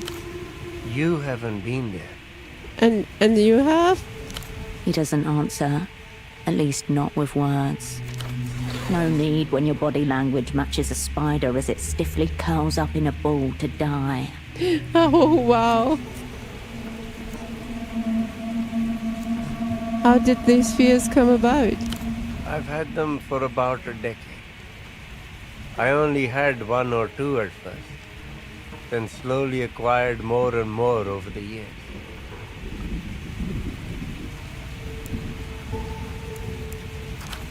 He grimaces, wearing the same look as when you asked him about the moon. This has something to do with the moon, hasn't it? As I already said, I would rather not talk about it. He reinforces his words with a stern expression.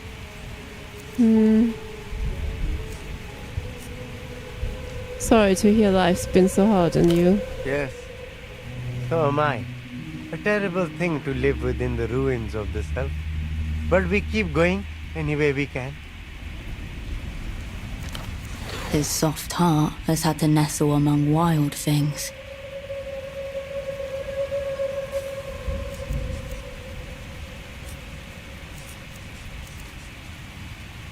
Have you really been on the moon? I used to live there, if you can call it living. What were you doing there? Same as everyone else. Mining cadmium, lithium, and other rare minerals. In my case, on behalf of the Illuminated Empire, La Luz.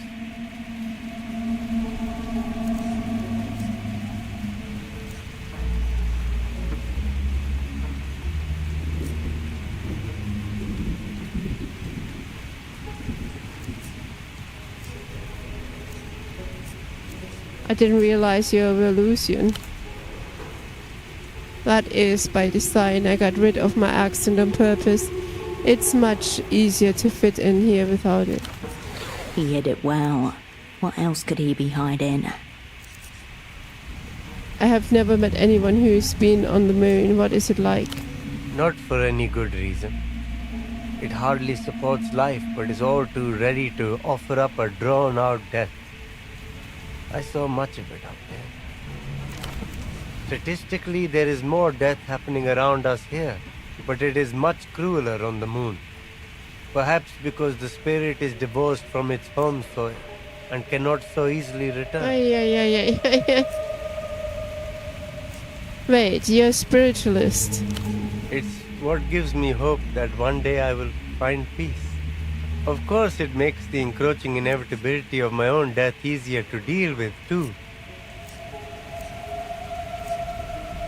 I hope my spirit makes it back without too much friction.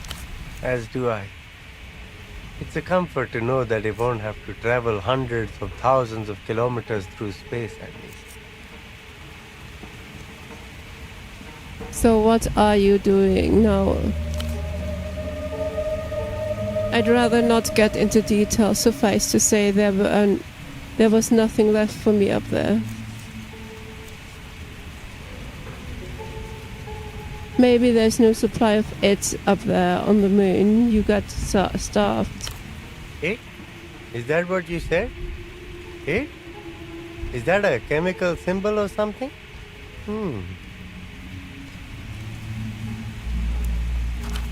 Detecting low levels of it here.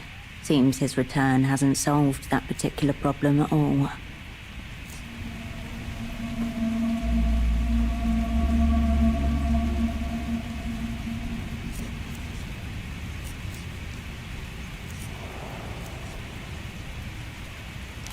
Not a lot, unfortunate. It's a lifetime hobby. I always carry a few around in my pocket, so I can see what surface. The technician does the same back to you. As you depart, the chant of "I'm your man" starts back up behind you.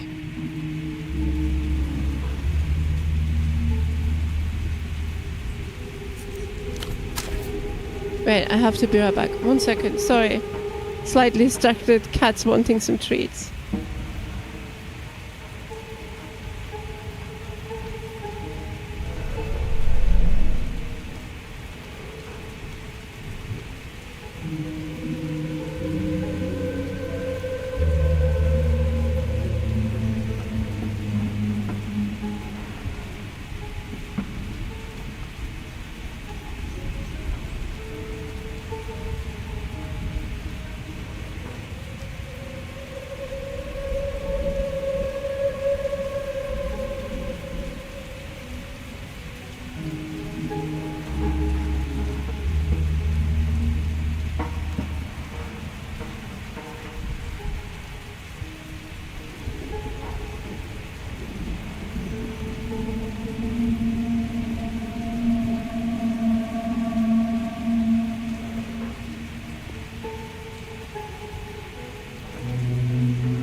Right, I'm back. Sorry, it took a hot minute. Alright, where were we?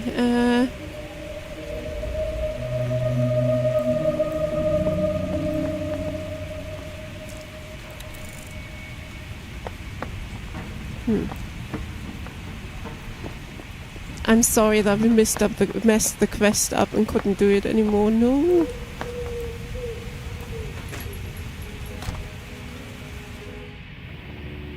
Oh, that's here. Right.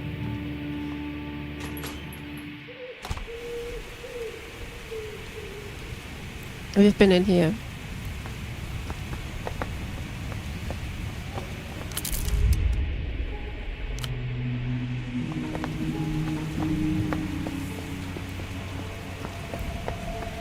I honestly don't know where to go.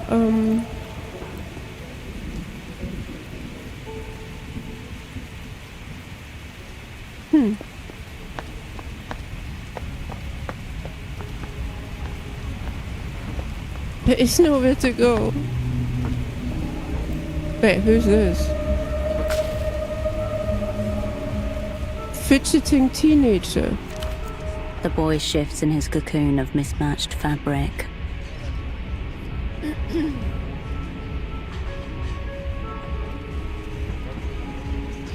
What's your deal? I don't know. Tell me what you do for fun. I hang out like everyone else. It's normal. You're scaring him. What is there to do around here? I don't know. Holy shit, are you annoying? What? Heard there's a doctor around to help. Around here. Do you know one? There's a weird one in that clinic right there. Really weird. He keeps glancing left to right. Nervous, cagey. But he seemed to add that last bit out of a sense of moral duty. Is that what makes you weird? I'm not nervous. nervous. Sorry. I'm just standing here. It's normal. I don't know you. Okay. Well, that was...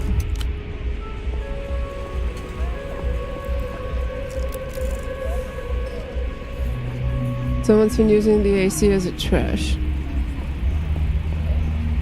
Wait, why can't we go through here? What the fuck?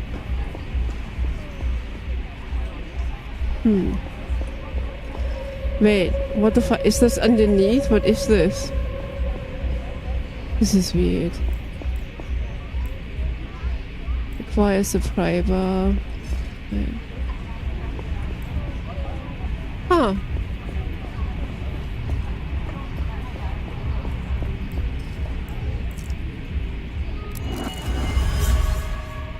A shadow of a mess inside stains the window.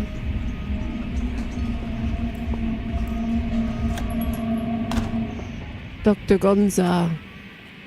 We didn't read the sign, it's gonna be okay.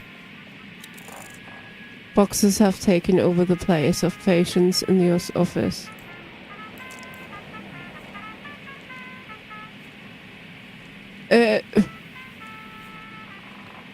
Does he need help?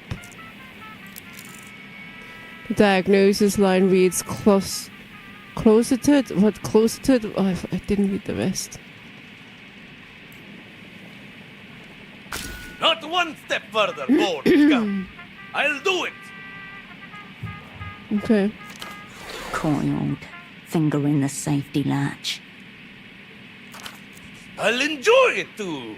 I think I can probably come just from watching the trauma sink into your face, right before the oxygen stops reaching my brain for good. Wow.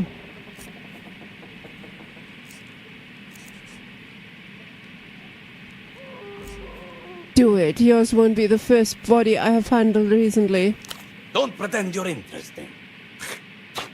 I can smell it on you, you know? The forms, the files, the fucking bureaucratic miasma that birthed you. Pupils track you like a cornered animal trying to recognize the butcher. His left foot twitches in anticipation of the jump. So you're talking to your little colleague out there? I know you're from the medical board, and I know he's been watching me. My little colic. Pathetic. Did they even train you? If you're not bored, which you fucking are, then go and deal with the stain of narc shit lurking outside. I know that scarf of his is a fucking wire. You want me, you were weird. Aha! Aha! Sharing notes already. I knew his superior would be a woman. He had a stench of gynophobia all over him. No one takes down Dr. Gonzalo E.S. Gonza, except Gonzalo E.S. Gonza.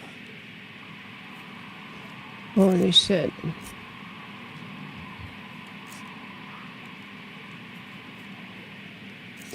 But I've got a legitimate medical concern. What am I, your mother? Rub cocaine on you. That'll numb almost anything. Can I get a prescription for that? Nice try, you wild fuck. Why don't you ask your board superiors for one?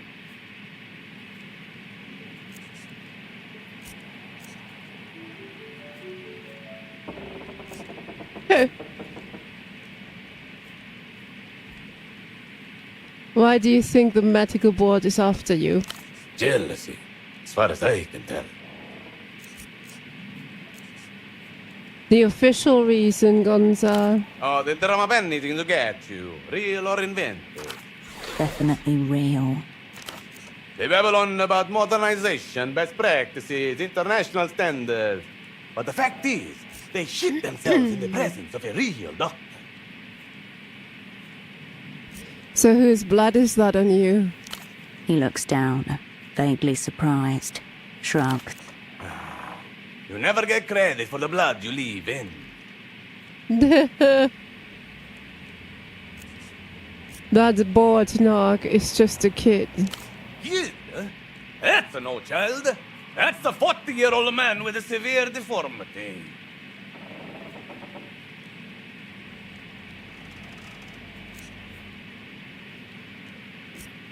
He's a teenage prostitute. Didn't exactly confirm, but I could tell. Yes. I suppose I could see it. Her feet. Easy to refer. Not mutually exclusive, however. Likely, in fact. We flipped them right there at the STD clinic.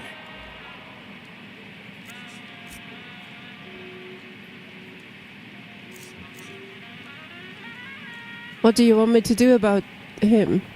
Bring me one of his lying, scheming, bored narc teeth. What? You want me to knock his teeth out? Wait, one of his actual teeth? Actual, yes. Narc canines, bearing the mark of their subhuman niche.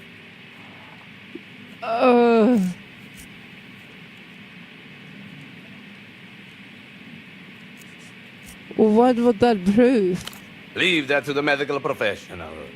You have no idea what I can see in a tube. If I had his spleen, I could tell you how his dog mother conceived him. What? His dog mother? Here, use this. My board condemned pry bar. We have a pry bar now, yes. I mean, for the wrong reasons, but we have one.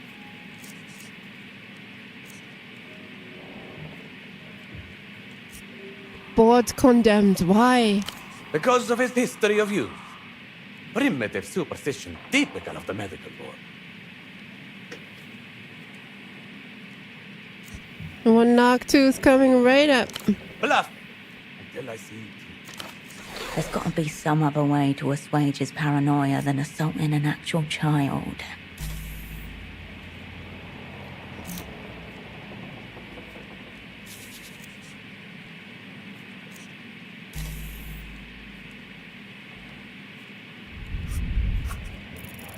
No, we failed. It's bureaucracy versus insanity in this arena. You have to go off script for this. Way off script. Snatch the bottle of liquor from his desk. Yes? He eyes you up skeptically.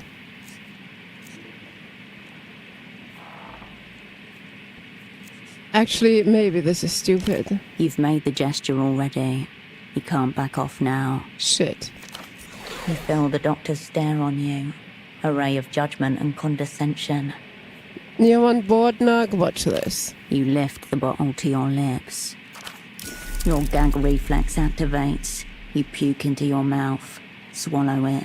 Almost puke again. Why? Why? Ha! Pathetic. I have seen actual children in party alley consume drugs with more dignity. What the fuck is that thing? Spiritual anesthetic. What? My own brand. Ethel, snatched from the jaws of methanol. And just a dash of formaldehyde for the kick.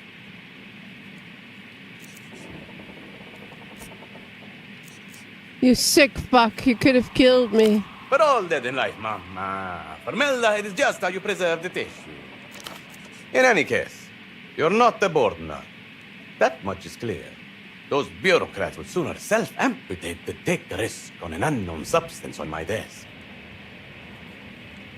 So, are we good? Fine, but be warned. One whiff of bold fuckery, gruesome public suicide is back on the agenda. The doctor doesn't appear any more professional behind the desk than he was on it. Now tell me, where does it hurt?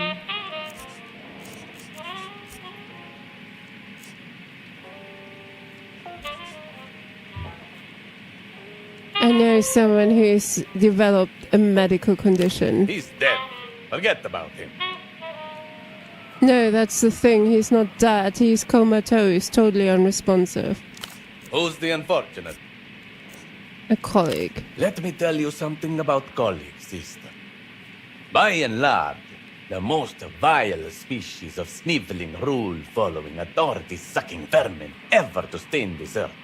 Second, perhaps only to medical board inspectors.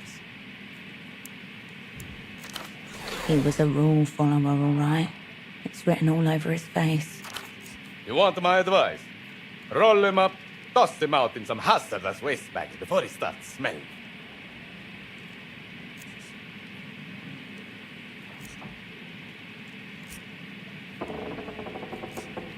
I'd love to, but he's kept under supervision. All right. Walk me through it. Gut diagnosis screams ketamine and binge, but I'm keeping an open mind. Any signs of injury, self-inflicted or otherwise?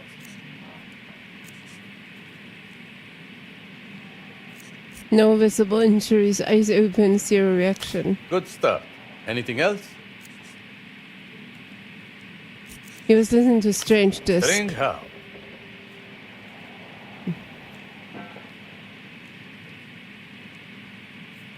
Well, it's an Einzeltone for one. Oh, who cares? Show me.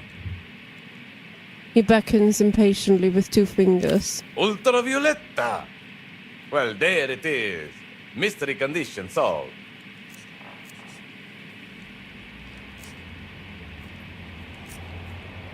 I'm not sure pop music was what was actually on it. Of course it was. This is a clear-cut case of LAS. Libidinal atrophy shutdown syndrome. Affects terminal virgins, unlaid husbands, and men exposed to overly uterine music. Tea drinkers. This checks out. Pseudopod didn't look like he'd be popular with anyone. A lead, at last. That is a lead. What the? No, it's not.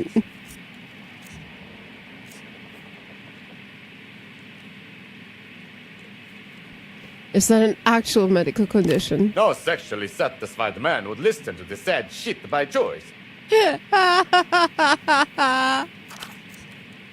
Men are built to pursue, conquer, reproduce. Ergo, per annum, a quota of fucking must occur. His body is given up from neglect. Seen it 1,000 times. Okay. Okay, so he's chronically fuckless. What can we do about it? The doctor opens a drawer and slides towards you a baggie with a small medical stamp inside. What is this? Anti-last treatment. It'll wake up whatever's left in him to wake up. And if that doesn't work, end of the road, sister. Cut him loose. Hold on, what is this? What's in this? This is a proprietary formulation, soon to be patented. That's as much as I can tell you. Have you tested it? I'm on it right now. He shrugs and glances at his crotch area. Home recipe, mama. I can out-erect any man, anywhere, anytime, dead or not. Okay. Put it this way. Will it help? No. Will it make his condition any worse? Also, probably not.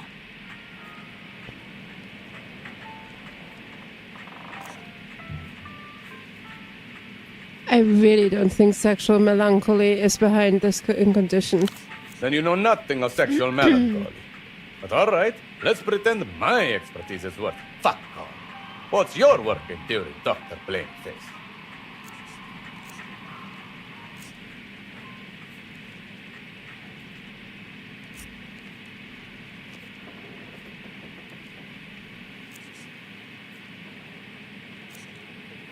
I don't know.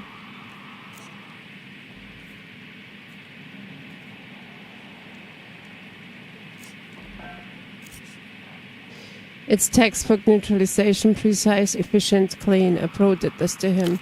Lady, if anyone did, it's probably you, with your refusal to fuck him. Nani! All I'm hearing is that you don't have a fucking clue what happened, or how to help him. You can't get all that from him liking Ultravioletta. No man likes Ultravioletta. He's buried in the depths of erotic despair. He's so far down the hole, he probably doesn't even know what happened to him. You really think this will work? Of course I really think it. I prescribed it. Easy delivery. Just let it dissolve on his tongue. Good luck to you.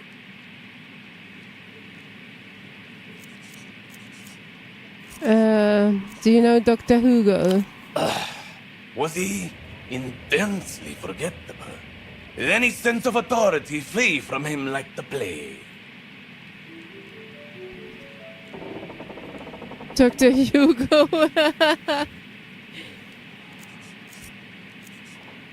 Oh yeah, very uptight too. Understatement of the fucking century. Board certified swine. What's the history between you two? There is no history. Only scientific cowardice put forward by an invertebrate with little to no experience in surgical reality.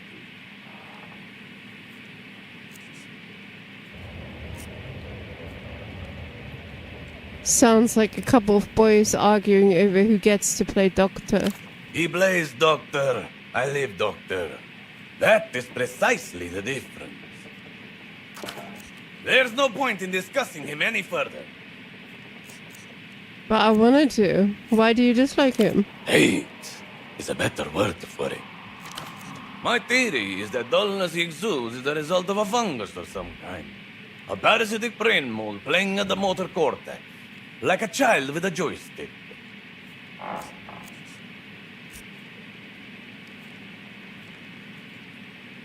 He didn't say anything bad about you.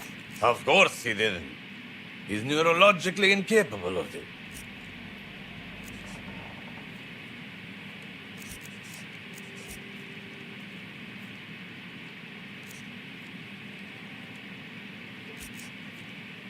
So far, I've not heard a single good reason for your hatred of the Hugo. Fine, here's one. He's a thief, which, I'll admit, is impressive for a gastropod. Thief? Did he steal something? You mean, other than my life's work? Yes, certain irreplaceable personal effects. I can picture him, polishing my equipment in a sterile little office. Running his sanitized virgin fingers over surfaces that remember my touch. It sickens me.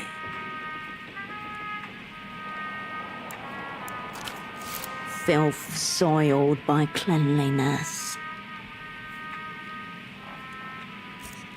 What kind of medical equipment did you steal? A research-grade apparatus used for advanced diagnostics.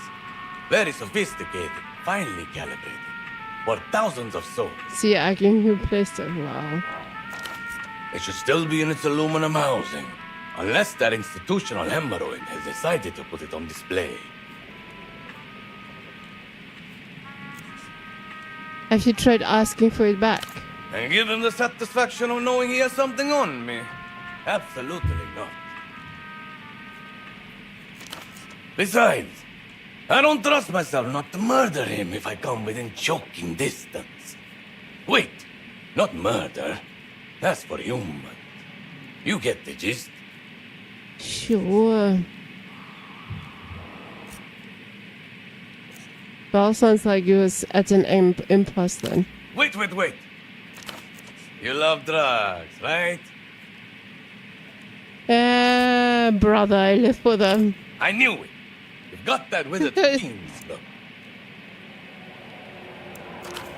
Since you're allowed on the slug's premises, how about taking a peek, eh? Grab my things on the way out of there. I'll open my store in return. All the drugs you could want. Pharmaceutical bonanza. 2 words. Lab grade. You two used to work together, didn't you? Is that what he told you? Put it this way. There was a project in which I believed us to be colleagues. While, in fact, he was sawing the floor out from under my feet the whole time. What was that noise? Sounded like some muffled something. What was the project? It was a dream study, backed by an astronomical grant by those MTER fuckers. Ran by the both of us.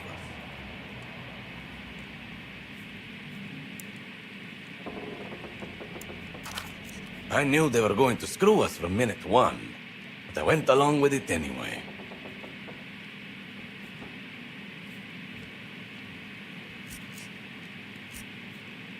What were you studying? Visualization. We wanted to see what people see in their dreams. Flush with foreign cabbage, I was able to design a custom fMRI headset. More portable than those giant washing machines our rivals were using, and crucially, interlinkable. Between headsets? You just plug the subjects in, load them up with modafinil, and boom! Dr. Gonza's subconscious picture show.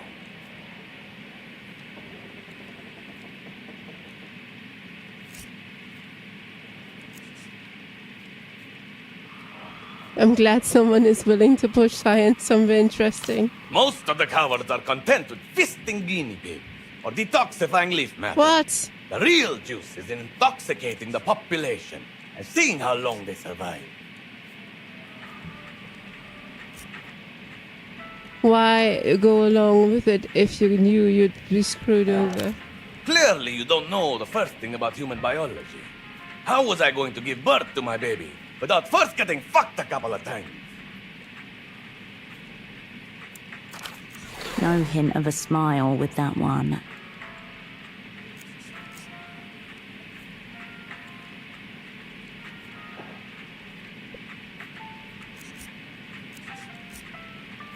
Yeah, but your baby got taken away. I got to see the subconscious picture show. Who else gets to say that? Clearly you don't know the first thing about human biology. How was I going to give birth to my baby without first getting fucked a couple of times? No hint of a smile with that one. Not one instant. I got to see the subconscious picture show. Who else gets to say that?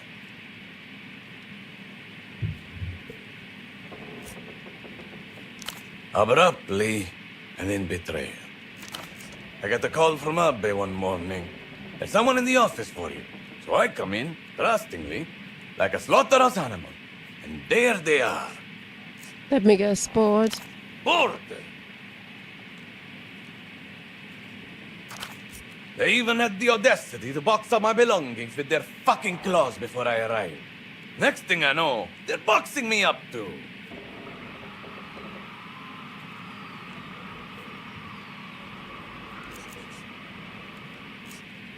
What? They must have given you a reason. These were not question-answering goons. That's why Nabe had been plotting it for ages, clearly. Having nearly missed the fucking boat once, he wanted to seize control of the study for his own purposes. Yes, enough. I've got your personal effects dog. Metagonza. Metagonza, no way. I'll have to hose him down after whatever that swine Hugo Abe has done to him. But it doesn't matter. He's home. Wait, you call that thing Metagonza? Shut the fuck up. The doctor eagerly reaches for the wiretapped medical dummy and stares lovingly into its eyes. I did you a favor. What have you got for me? Next time you should get the payment up front. I could fuck you over, you know. Most in my profession would. Here, let me know if you need more. Store's open.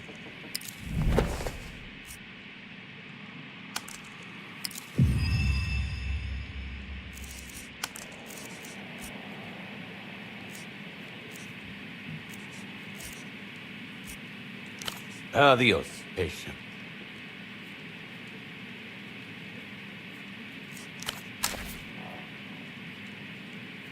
Okay, hold on, let's see what we got.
Right, we are going back to the room where we can give him the drugs that we just got.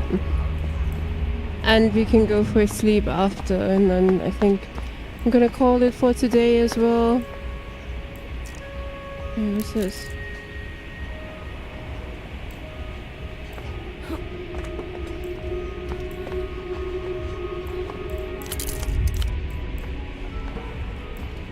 We've been up there, haven't we? Oh no, I think we couldn't. Wait, I'm confused. Maybe we have?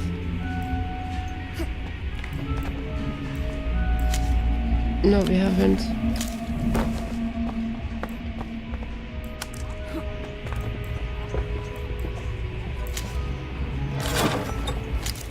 And outdoors, what?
Are you guys ready for this?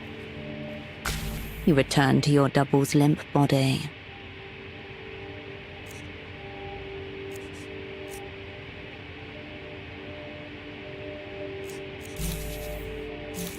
I can't give it to him. I would not. Wait, how would I give it to him? I thought there would be a indicator or something. Wait.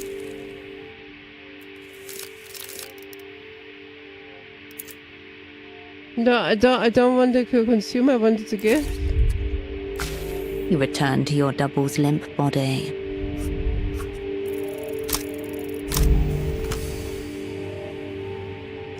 Tab is in mouth.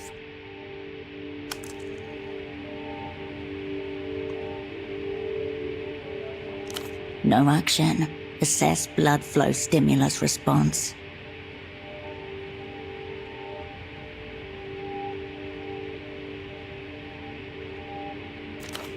A firm slap might be the last thing he needs to come back.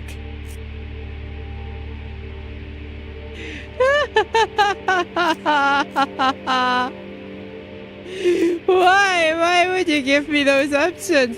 I want to do both. Can we do both?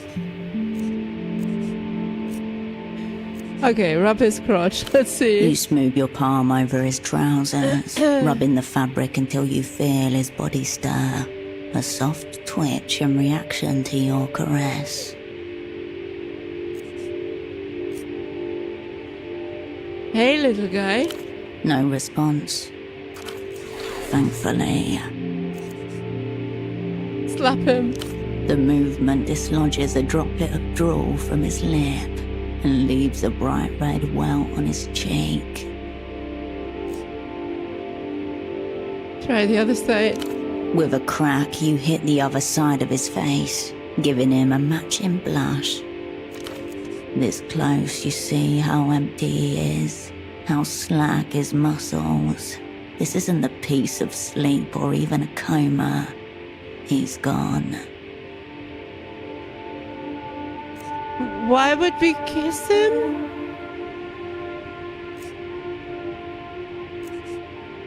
Alright, I'm just doing this because this is weird and I want to know what's happening. Curiosity, okay? You place your lips on his, slightly parted. He is warm but slack, exhibiting no response to the touch.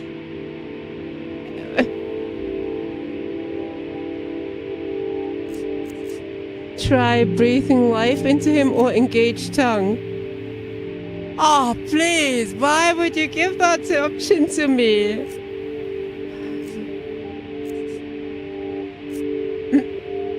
I have to. You slip your tongue into his mouth, searching for his. You find it dry, almost rough with prolonged exposure to the air. You taste the stale breath of his lungs, and no, he isn't going to come around. Oh. You stand up. Whatever happened, it's far too serious to be alleviated by medication of uncertain origins. I'll be back later.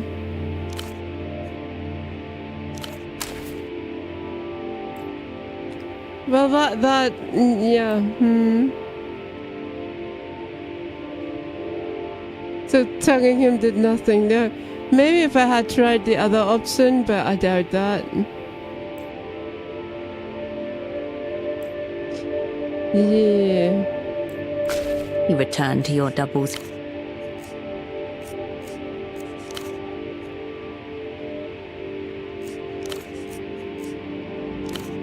Yeah, I don't think there's anything.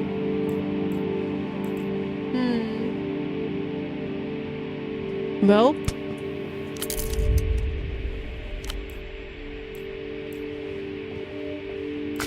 Raw information atomizes itself on the other side of the... But no one answers. The receiver slams in. Downstairs, you hear the sound of Constans moving about.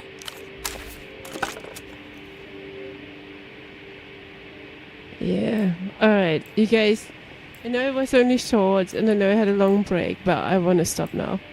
I'll be back. Wait, what day is tomorrow? Thursday, right? Yeah.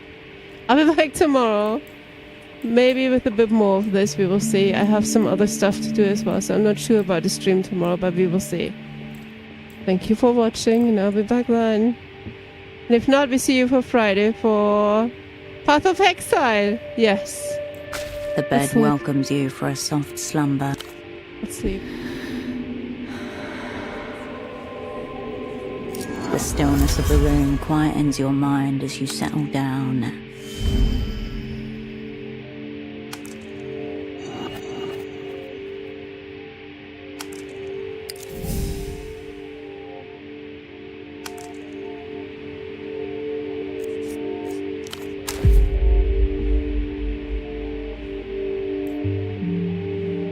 Peeling wallpaper hangs above your bed, uninspiring. Faded patterns, a great void of expression. A shadow from a passing aero tram crosses the wall momentarily. Bergman watches on approvingly as you secure his position. Consider what you've done to the wall. You step back and survey your decorative efforts so far. Paper on paper, dwarfed by the enormity of the void that surrounds it. It's a bit shit, isn't it? Shit or not, this is much more than what you had before. The wall feels less dreary as you turn away from it.